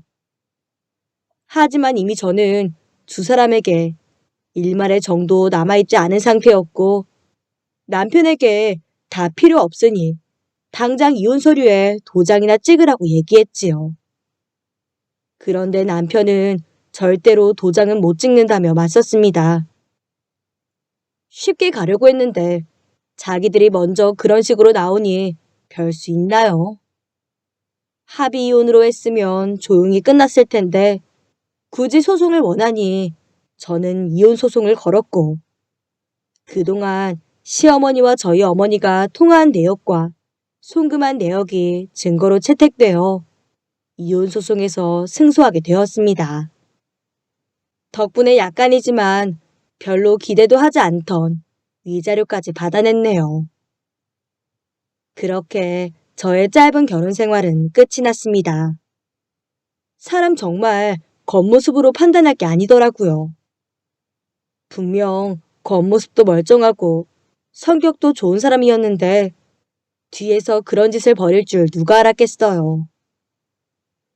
그리고 그 일로 저희 어머니가 말씀은 못하셔도 저를 얼마나 걱정하고 계셨는지 알게 되었습니다. 이제 결혼 생각은 없어요. 물론 나중에라도 좋은 사람을 만나면 또 모르겠지만 당장은 사랑하는 부모님과 함께 행복하게 살고 싶습니다. 긴 이야기 들어주셔서 감사합니다. 안녕하세요. 저는 금수저 집안에 시집간 40대 여자입니다. 요즘은 돈 있고 잘 사는 집안에서 태어나면 금수저 물고 태어났다고 해서 금수저라고들 하잖아요. 저는 시집 갈 때만 해도 제가 금수저 아들과 결혼한다는 사실도 몰랐어요. 연애할 때 남들과 똑같이 연애했거든요. 데이트 비용도 서로 부담 없는 선에서 지불했고, 돈 있을 때 만나고 돈 없으면 안 만나거나, 정 보고 싶으면 편의점에서 컵라면을 먹으면서 그렇게 연애했어요. 연애 기간이 짧았냐고요? 아니요, 그런 것도 아니었어요. 대학 졸업하고 두 번째 직장인가? 거기 다닐 때 같은 회사 다니던 사람인데요. 저는 사원이었고 우리 남편은 주임인가 그랬어요. 그럼 그 회사가 시부모님 회사였냐? 또 그런 것도 아니에요. 남편도 평범한 직원이고 저 역시 평범하디 평범한 직원이었죠. 아무튼 거기서 만나서 연애하기 시작했으니까 연애 기간만 6년 정도 됐었습니다. 지금은 저도 남편도 이직을 해서 서로 다른 직장에 다니고 있지만 그땐 사내 커플인데 비밀 연애를 하고 그랬어서 나름 짜릿하고 풋풋한 것도 있고 그랬네요. 오래 만나다 보니 서로 집안 얘기를 안 할 수 없고 모를 수가 없잖아요. 집안이 서로 비슷하고 어느 정도 맞아야 결혼하고 그러는 거니까요. 연애 때부터 결혼할 생각으로 만났던 건 아니지만 궁금하기도 했고 알면 좋으니까 그래서 저도 물어봤죠. 부모님은 뭐 하시냐? 형제는 어떻게 되냐? 뭐 이런 것들 있잖아요. 그랬더니 남편 왈.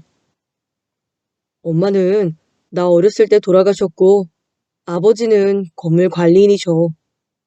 누나는 둘 있는데 나랑 나이 차이가 꽤 있어서 많이 친하진 않아. 그렇게 대답하길래 그냥 그런가 보다 했습니다. 어머니가 어렸을 때 돌아가셨다고 하니 상처될까봐 못 물어본 것도 있고, 아버지가 건물 관리인이라 하시니 보나마나 경비 이런 일 하신다는 것 같은데 딸 둘에 아들 하나를 키우느라 고생 많이 하셨을 것 같다는 생각에 또 자세히 물어보기가 미안하더라고요. 그래서 연애하는 동안에도 별로 가족 얘기는 안 했던 것 같아요. 제가 막 좋은 형편에서 태어난 것도 아니거니와 남자친구가 힘들게 자랐으니 도와주겠다고 할 정도의 용기도 형편도 안 되었으니까요. 그래서 그냥 남들처럼 평범하게 그리고 때론 소박하게 연애했습니다. 결혼식도 무난하게 치렀어요.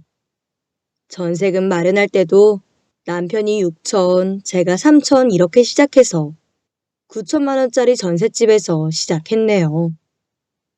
물론 그 9천 안에 대출금도 포함된 것이지만요. 요즘은 그 정도 금액이면 택도 없다 하겠지만 그렇게 그냥 그 당시엔 평범하게 한 것 같습니다. 그래서 만족스럽게 잘했다고 생각했고요. 제 남편이 금수저라는 것, 정확하게 말하면 시아버지가 돈이 많다는 사실을 알게 된 것은 불과 얼마 전에 있었던 일이 계기였어요. 시아버지는 워낙에 무뚝뚝하고 꼬장꼬장한 성격인데요. 일찍이 사별하고 혼자 자식들 시집장가 보내기까지 힘든데도 내색하지 않고 꿋꿋하게 삼남매를 길러내셔서 그런지 워낙 말수가 없으시거든요. 게다가 사람이 몸이 힘들면 성격도 예민해진다고 하잖아요.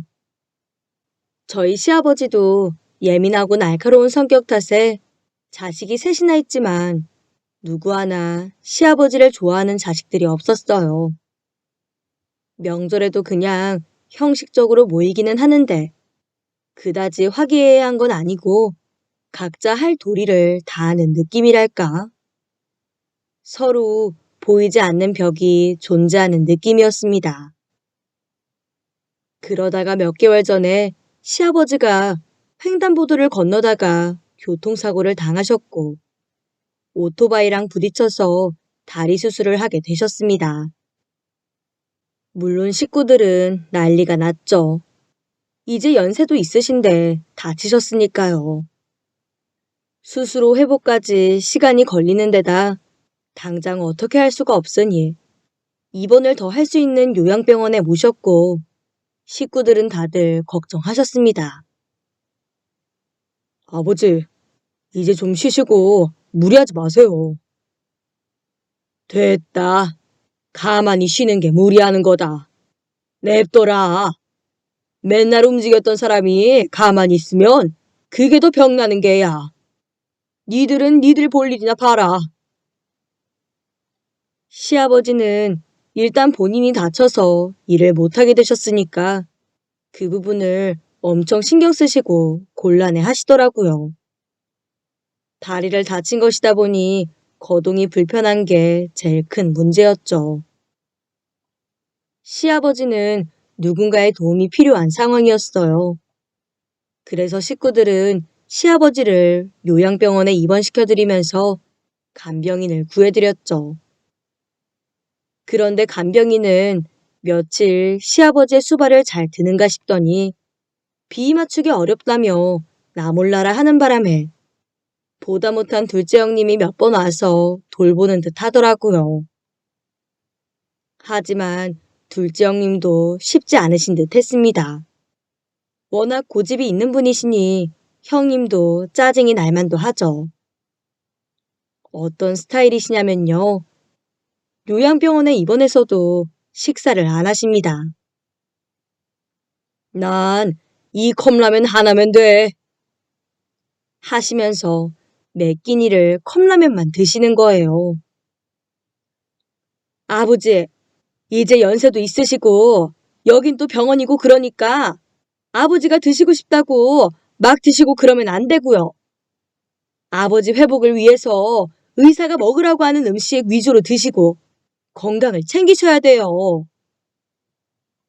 아이, 그 참. 잔소리 좀 그만할 수 없어?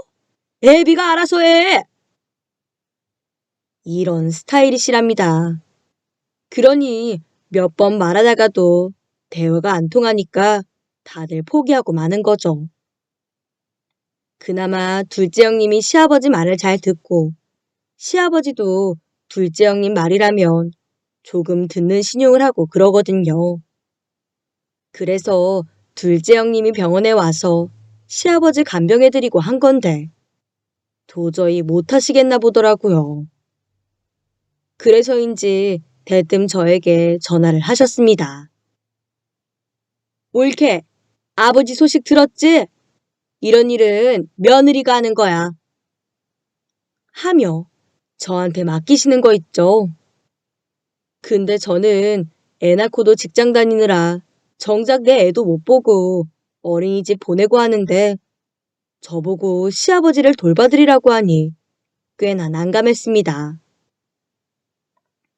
형님, 제가 안 하고 싶어서 그러는 건 아닌데요. 다들 힘들고 저도 일하고 그런데 다들 조금씩 걷어서 요양보호사 쓰면 안 될까요? 요즘 그런 사람들 많아서 훨씬 전문적으로 아버님 잘 봐드릴 수 있을 거예요. 그래? 난 잘 모르겠다. 일단 알아봐봐. 근데 우리 아버지가 남의 손 타려고 할까? 난 아니라고 보는데 저도 걱정은 됐죠. 하지만 어쩌겠어요. 제가 봐드릴 수는 없고 형님도 기꺼이 알아보라고 하니 제가 인터넷에 이리저리 검색을 해보는 수밖에요. 그래서 업체에 전화를 해서 요양보호사를 구했습니다. 그런데 3일도 안 돼서 전화가 오더라고요. 아휴, 내가 별의별 사람 다 상대했지만 어려울 것 같아요. 다른 데다 알아봐요. 보호사님, 무슨 일이 있으셨어요? 무슨 말을 들으셔야 얘기가 되는데 제 말을 들으려고 하지도 않고 고집 부리시다가 결국 넘어지셨잖아요. 일단 제가 모시다가 이런 일이 벌어졌으니 그건 죄송해요. 그래서 더 이상은 돌봐드릴 수 없을 것 같아요. 나중에 저희한테 덤터기 씌울까봐 전 그것도 싫고요. 제 말은 들어주지도 않으면서 또 무슨 단소리는 그렇게 하시는지. 하여간 전 웃돈 주셔도 못해요. 다른 곳 알아보세요. 요양보호사의 이야기를 들으면서 한숨이 절로 나왔습니다.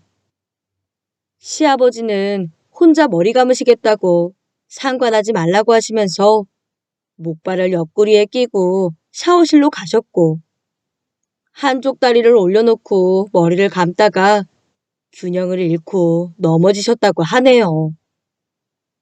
그 얘기를 듣고 있자니 저도 답답했는데 뭐 별 수 있나요?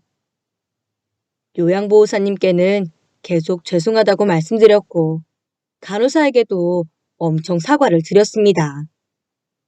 보호자 없이 벌어진 사고니 병원에서는 책임 없다고 해서 당연하다고 책임져 달라고 하지 않겠다고 했고요.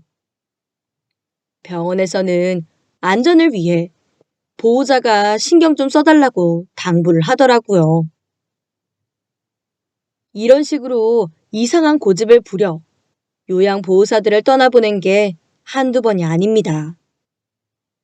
그런데 이게 끝이 아니에요. 시아버지가 넘어지실 때 팔을 다치셨나 봐요. 넘어진 그날은 괜찮았는데 이틀이 지나고도 계속 욱신거리더랍니다. 그래서 진찰을 받아보니 팔뼈에 금이 간 거 있죠. 정말 환장할 것 같더라고요. 그런데 더 환장할 노릇인 건 시아버지가 이제 팔에 깁스까지 하셨거든요. 근데 그렇게 깁스를 한 채로 시아버지가 머무는 병실 바닥 청소, 이불 털기 등 거기서도 그렇게 깔끔하게 하신다고 하네요. 오죽하면 병원에서 그러지 마시라고 해달라면서 제게 당부를 하더라고요. 깔끔하게 하시는 게 잘못은 아니지만 저희 시아버지가 병원에서까지 그러시니 문제가 있는 건 사실이잖아요. 평소에도 어찌나 깔끔하신지 집에서도 방바닥을 거울처럼 닦아놓는 분이고요. 장롱 위며 서랍장 아래 어디 하나 먼지 한 톨 없이 그렇게 깔끔하게 사시는 분이랍니다. 그러니 시아버지 눈에는 죄다 먼지에 지저분하게만 보였고 보호사들은 학을 떼며 도망가기 일쑤였죠. 저는 너무 답답하고 속상해서 미칠 지경이었어요. 주변에서는 그런 걸 왜 며느리가 고민하냐고 남편한테 말해서 식구들끼리 상의하게 하라고 하는데 제가 아까 말씀드렸다시피 다 안 친해요. 그러니 남편은 아버지가 간병인이든 요양보호사든 필요가 없다고 하면 놔두라고 신경 쓰지 말라고 할 텐데 그렇다고 팔까지 다치신 시아버지를 혼자 두는 건 제 마음이 안 편하고요. 이런 답답함으로 인해 저는 친한 친구인 고등학교 동창에게 이 사실을 털어놓았습니다. 그러자 친구는 동창 중에 요양보호사인 친구가 있으니 걔한테 연락해서 부탁해보라고 하더라고요. 그 친구랑 저는 원래 연락하고 지냈던 사이도 아니었고 10년 전인가 그때 동창회에서 보고 안 본 지 한참 됐는데 그때 들은 소식으로는 결혼한 지 3년 만에 이혼해서 애도 없고 혼자 산다고 제일 팔자 좋은 애라고 그랬거든요. 나이 들어 외롭지 않을까 걱정이긴 했는데 그래도 막상 혼자 살다 보니 지금 생활이 너무 자유롭고 좋다고 하면서 일하면서 즐기고 산다고 그렇게 말했던 게 기억에 남네요. 지금은 어떻게 사는지 생전 연락도 안 했다가 제가 필요하니까 연락해서 부탁하려고 하는 게 민망하더라고요. 그런데도 어쩌겠어요. 당장 사람이 없는 걸. 남이 낫지. 괜히 애매한 사이면 서로 부탁하기도 애매하고. 그렇다고 더 챙겨줄 형편은 안 되니 약간 민망하기도 하고 그렇긴 했지만 급하니까 눈 딱 감고 연락해서 우리 시아버지 좀 봐달라고 부탁했습니다. 그랬더니 친구가 그러는 거예요. 알았어. 내가 돌봐드릴게. 대신 난 더 안 챙겨줘도 되니까 근무 시간 외에는 방해하지 않았으면 좋겠어. 근무 시간에는 내가 지장 없이 일할 테니 걱정 말고. 일단 돌봐드릴 수 있다고 하는데 제가 뭔 말을 못하겠어요. 무조건 알겠다고 했죠. 그런데 걱정 말라고 한다고 걱정이 안 되나요? 당연히 걱정되고 신경 쓰였죠. 그 친구도 하다가 그만둔다고 할까봐 걱정도 됐고, 시아버지도 괜히 제 친구한테 까다롭게 굴어서 친구가 동창들에게 괜히 떠벌리고 다니지 않을까 싶기도 했고요. 그런데 제가 우려했던 것과는 달리 두 사람은 아주 잘 지내셨습니다. 제 친구도 시아버지의 비위를 잘 맞춰드리면서 척척 일을 잘 하더라고요. 그런데 대부분 그러잖아요. 처음 2, 3일까지는 참 잘해주다가 이제 적응해서 어떤 사람인지 알고 나면 더는 못하겠다면서 그렇게 되잖아요. 그래서 저도 걱정이긴 했어요. 그런데 두 사람이 잘 지내지 않는 것도 걱정이지만 너무 잘 지내시는 것도 걱정이더라고요. 넉넉하게 3개월 정도만 병원에 계시면 되지 않을까 생각했는데 시아버지께서는 조금 더 있어야겠다면서 한 달, 두 달 퇴원을 미루셨고 형님들은 저한테 따지면서 역정을 내셨어요. 며느리가 시아버지에게 여자를 붙여주면 어떡하냐며 저를 구박하셨고 책임지고 내쫓으라면서 명령하시더라고요. 순식간에 저만 개념 없고 나쁜 며느리가 된 기분이었네요. 그런데 그런 분위기를 눈치채셨는지 시아버지는 한결같이 대해주는 보호사가 참 마음에 든다면서 저한테 고맙다고 말씀하셨습니다. 저는 시아버지한테 그런 말을 들은 게 처음이라 기분이 좀 묘했어요. 그리고 솔직하게도 말씀드렸죠. 형님들이 아버님 걱정 많으시고 오해하시는 부분도 있는 것 같으니 잘 좀 이야기하시라고요. 그런데 시아버지께선 다 알고 있다면서 제게 그러시더라고요. 그 녀석들이 언제 애비한테 그렇게 관심이 많았다고 그 난리들이야? 넌 신경 쓰지 마라. 내가 알아서 하마. 하지만 그래도 저는 중간에서 어떻게 해야 할지 참 난감했습니다. 그런데 며칠 후에 일이 더 커지고야 말았네요. 시아버지는 제 친구인 요양보호사를 대동해 요양병원 안에 있는 시설 좋은 VIP룸으로 들어가신 겁니다. 그리고는 자식들에게 전화를 돌리셨네요. 어차피 나 죽으면 내 재산은 니들 것이니 니들이 애비 병원비나 내줘라. 고맙다고 하셨으면서 갑자기 병원비를 대달라고 하시니 불똥이 저한테까지 튀는 것 같아서 이게 무슨 일인가 싶었습니다. 시아버지를 좀 말려봐야 하지 않겠냐는 생각도 들었고요. 그래서 남편한테 난리를 쳤죠. 아니 여보, 시아버지가 갑자기 병원비를 내달라고 하시는데 이게 무슨 소리예요? 어, 나도 들었어. 아버지가 내달라니까 내야지 뭐. 달리 방법이 없잖아. 아니, 지금 시아버지가 요양병원 VIP룸으로 옮기셨다고. 당신도 알면서 그래요? 그걸 우리가 내야 한다고? 금액이 어마어마할 텐데. 그런데 남편은 잠자코 있는 겁니다. 저보다는 남편 수입이 많기도 하고 저희 집은 남편이 관리하기도 해서 저는 찍소리 못하고 살고 있긴 하지만 그래도 생각지도 못했던 병원비가 나간다고 생각하니 너무 불안했습니다. 시아버지는 몇 주 후 시설이 마음에 들지 않는다며 VIP룸을 갖춘 다른 요양시설로 옮기셨고 거기서도 비싸고 좋은 VIP룸은 죄다 이용하는 것 같아 보이셨어요. 하지만 요양병원비와 요양보호사 월급까지 하기엔 저희 집뿐 아니라 형님들도 부담스러운 눈치셨습니다. 형님들은 아버지를 잘 달래서 집으로 와서 생활하게 하는 게 어떻겠냐고 의논하셨고 저에게도 잘 설득해보라고 하셨습니다. 그래서 평소엔 자주 연락드리지도 않았지만 염치불구하고 2주에 한 번씩은 전화를 드리기 시작했어요. 아버님, 요즘은 몸이 좀 어떠세요? 나아지셨어요? 아무리 좋은 병원이라고 해도 아버님 지내시는 데에는 불편함이 많으실 텐데. 퇴원은 언제쯤으로 생각하세요? 네, 알아서 들어가마. 너무 염려 말거라. 솔직히 딴 게 걱정인가요? 돈이 제일 큰 걱정이죠.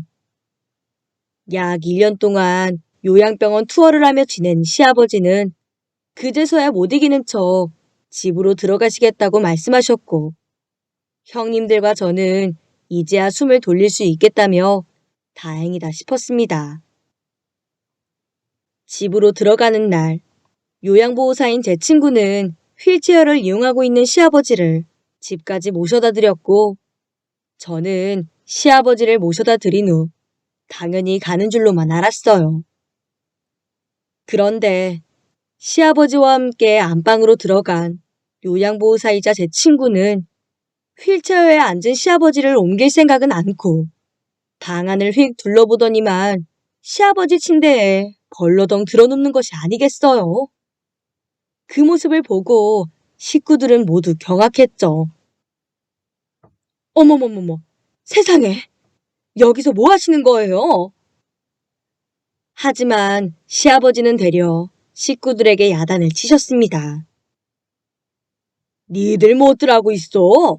다들 한가해? 각자 볼 일이나 봐. 뭐 구경 났어?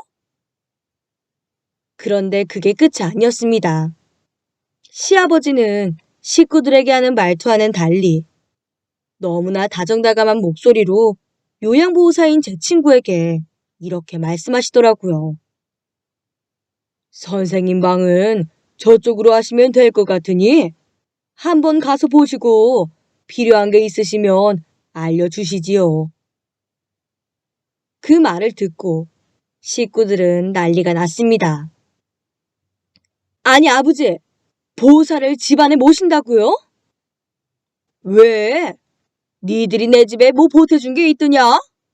내 집에 내가 모시겠다는데 같이 살지도 않는 니들이 뭔 참견이야? 아니 물론 그렇지만 형님은 갑자기 말수가 줄어들었지만 제 남편은 그래도 당당하게 시아버지께 이야기를 했네요. 그래도 아버지, 그렇게 말씀하시면 안 되죠. 저희도 엄연히 자식인데.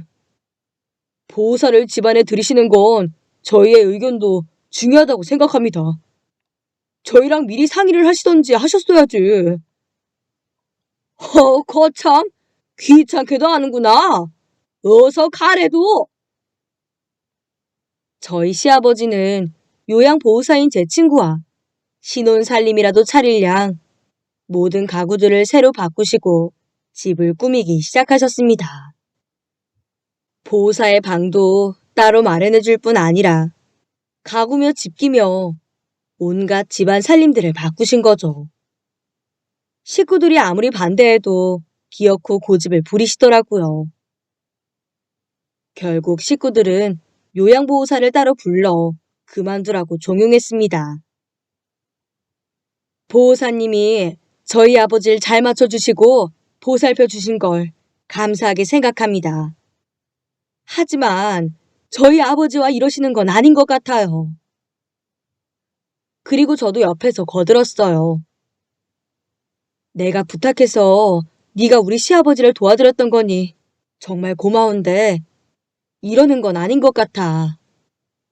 우리 나이도 젊은데 네가 뭐가 아쉽다고 이러는지 모르겠어. 혹시 나한테 서운한 게 있어서 그래? 내가 뭐 잘못했니?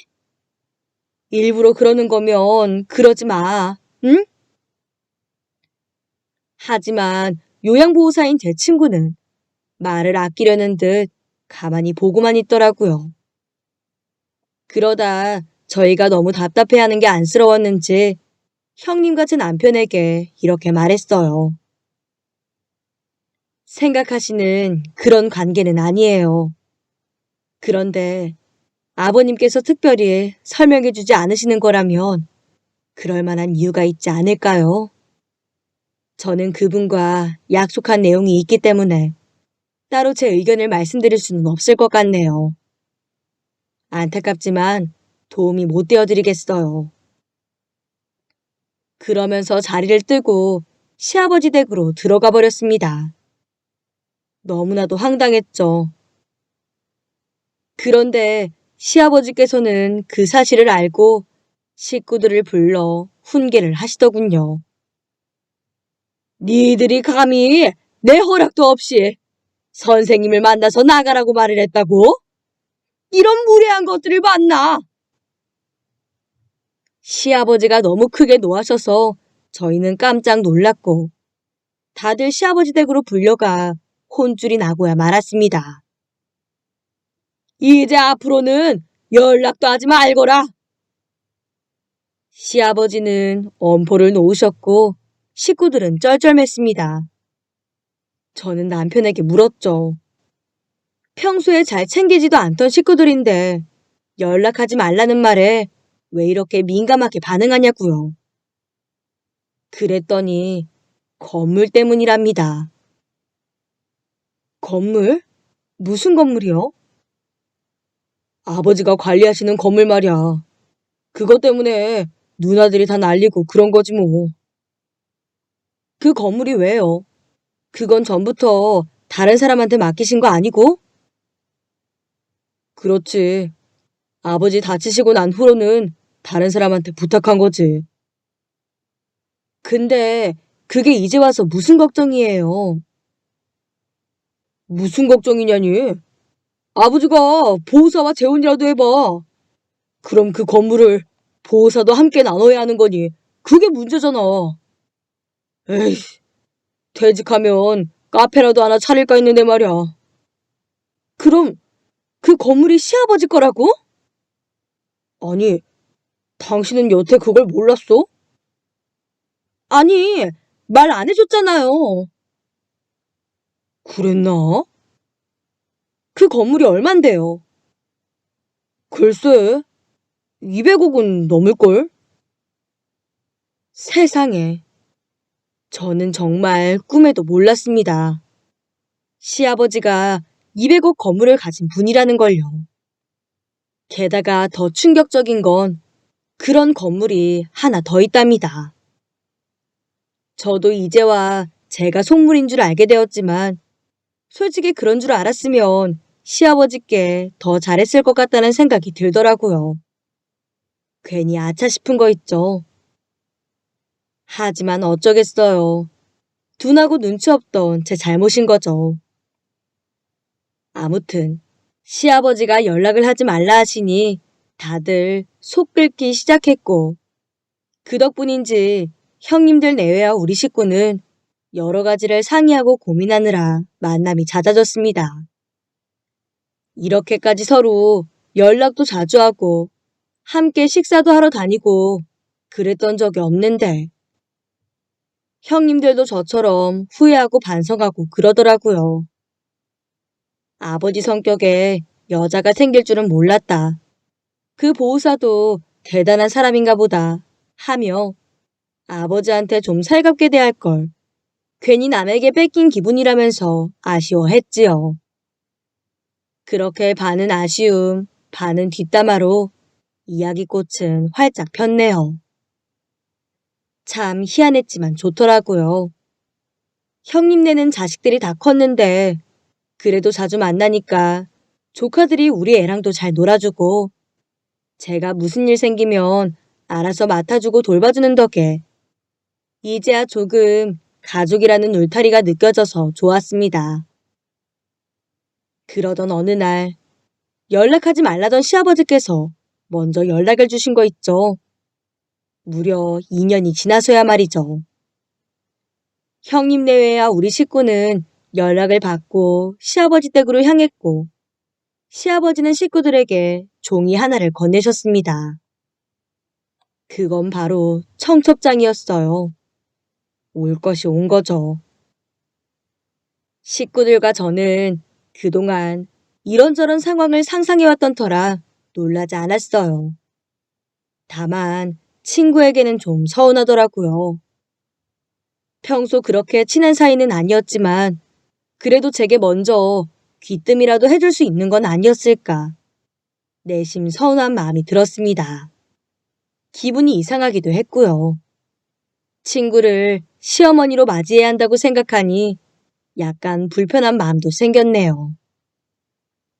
시아버지는 제 이런 표정을 읽으셨는지 식구들을 앉혀놓고 그동안 있었던 이야기를 해주시더라고요.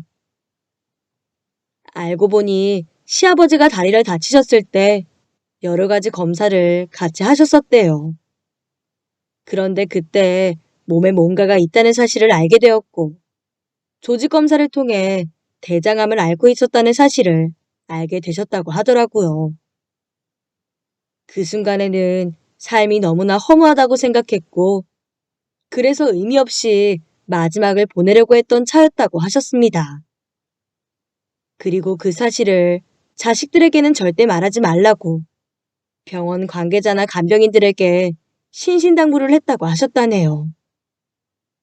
하지만 몸이 좋지 않으니 평소보다 훨씬 더 예민해졌고 이로 인해 사람들과 다툼이 많아지던 차, 제 친구인 요양보호사를 만났답니다.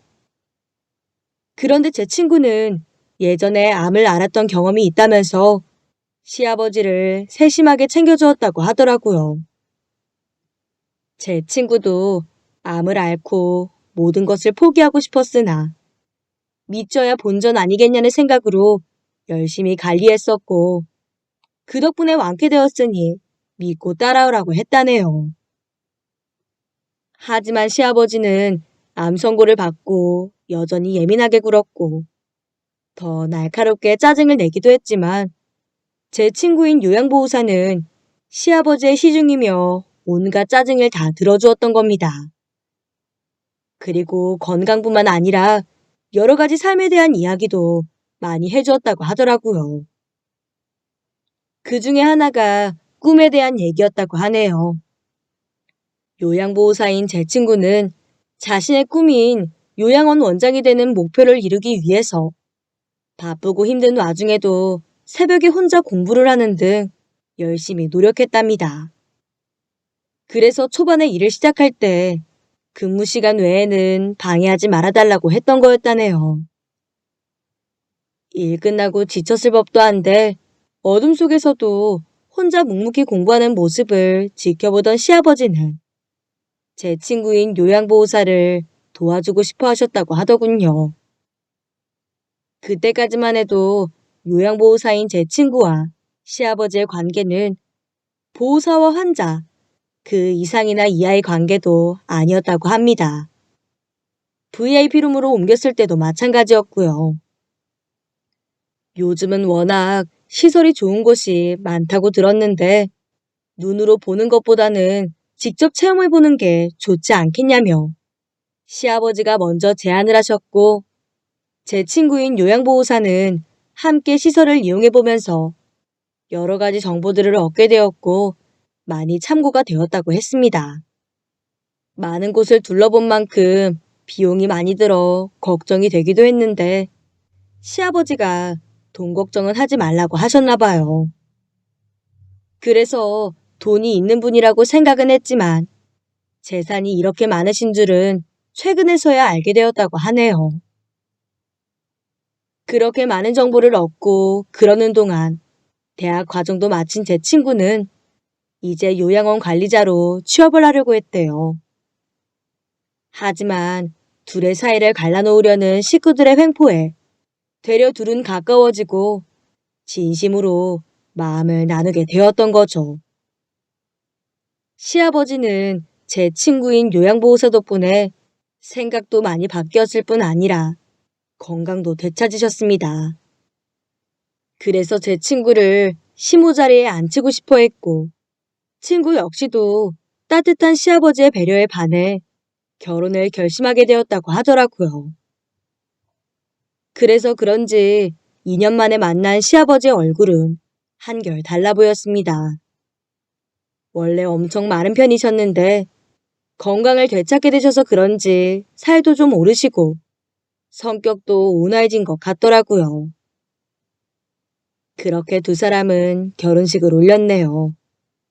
제 친구는 이제 시어머니가 되었고 저는 아직 호칭을 부르기는 좀 어색하긴 하지만 그래도 시어머니가 되었으니 그렇게 모시려고 노력하고 있습니다.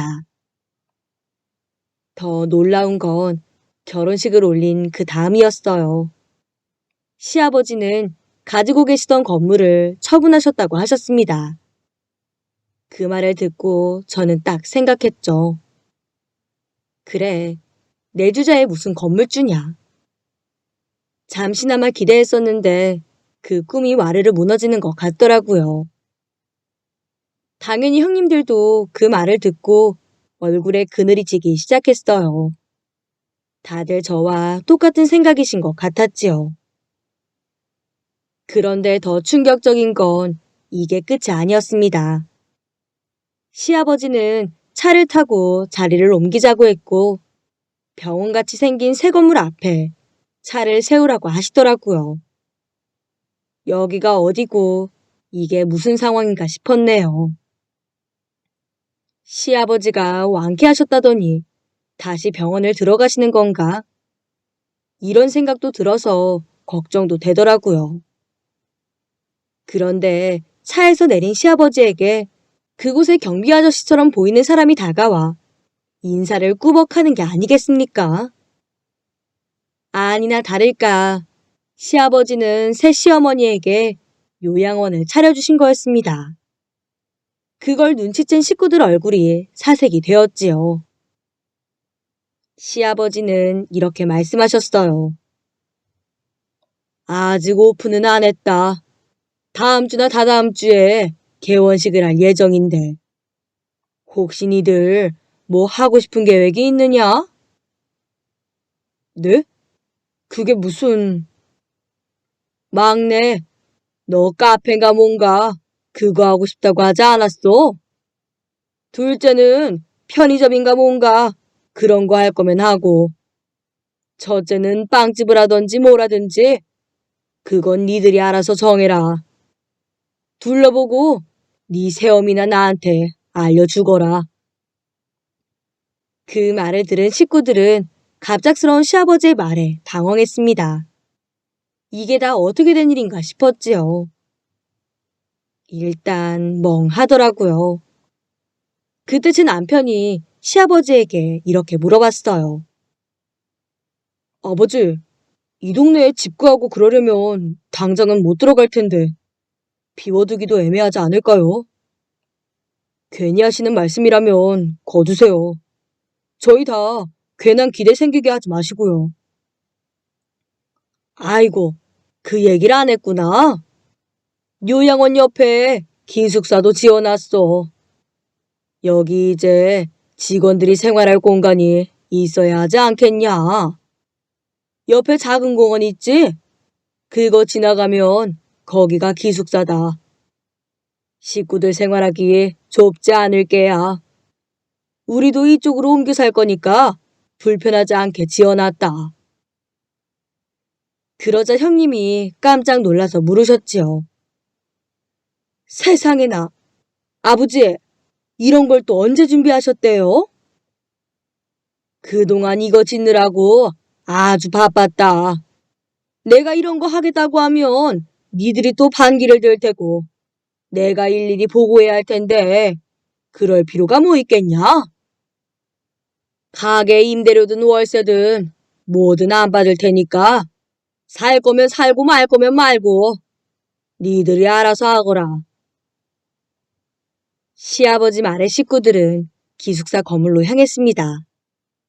말이 기숙사지 연립주택을 지어 두신 것이더라고요.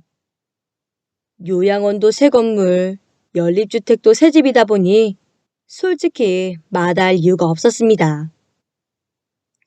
아버지, 전 카페요. 아버지, 저는 케이크집 차려주세요. 저는 아버지가 말씀하신 대로 편의점 할래요. 제 남편과 형님은 신나서 얘기했고 시아버지는 껄껄 웃으시면서 고개를 끄덕이셨습니다. 허허허, 니들 마음에 들어하는 것 같으니 다행이구나. 새 시어머니가 된 제 친구는 이제서야 제 옆으로 와서 제 손을 잡더라고요. 니 덕분이야. 좋은 분 만나게 되고 이렇게 가족이 됐으니까. 고마워. 저는 머쓱해서 달리 뭐라 할 말이 없더라고요. 그냥 살며시 웃어주었습니다. 아직 시어머니라는 말이 안 나오니까요. 시아버지가 요양원을 차려주셨고 새 시어머니가 원장 일을 하고 있으니 아직까지 그냥 원장님이라고 부르고 있습니다. 형님들 식구와 저희 식구는 요양원 옆으로 다 이사 왔네요. 아직 동네가 낯설긴 하지만 그래도 좋아요. 일단 식구들이 모두 모여 사니 그게 제일 좋은 것 같네요. 남편은 출퇴근하는 게 좀 멀어져서 그게 좀 힘들다고는 합니다. 당장 때려치고 카페에서 일할까 고민도 했는데 좋은 직장인데 못하러 그러겠어요. 그래서 제가 동네에서 아르바이트 하던 거 때려치고 카페 사장으로 일하고 있습니다. 남편은 저녁에 일 끝나고 와서 도와주거나 손님 없으면 그냥 쉬고 주말에 일하고 하네요. 삶의 여유가 생겨서 너무 좋습니다. 그동안 새 시어머니와 시아버지에 대해 오해도 있었고 편견도 있었는데 이제 다 극복했고요. 그동안에 쌓였던 오해만큼 화기애애해진 집안 분위기가 때론 낯설기도 하지만 참 따뜻하다고 느낍니다.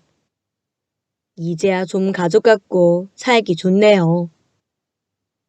제가 아직 나이가 많지 않아 인생에 대해 잘은 모르지만 그래도 그동안 욕심 없이 주어진 것에 만족하면서 최선을 다해 살았기 때문에 이렇게 좋은 일도 생긴 게 아닌가 싶습니다. 우여곡절 많은 제 시댁 이야기 끝까지 들어주셔서 감사하고요. 여러분들의 가족에게도 좋은 일들만 가득하시길 바랍니다. 오늘의 사연에 여러분의 소중한 댓글 기다리면서 구독, 좋아요, 공유는 물론 알람 설정도 부탁드립니다. 그럼 오늘도 함께 읽어주셔서 감사합니다.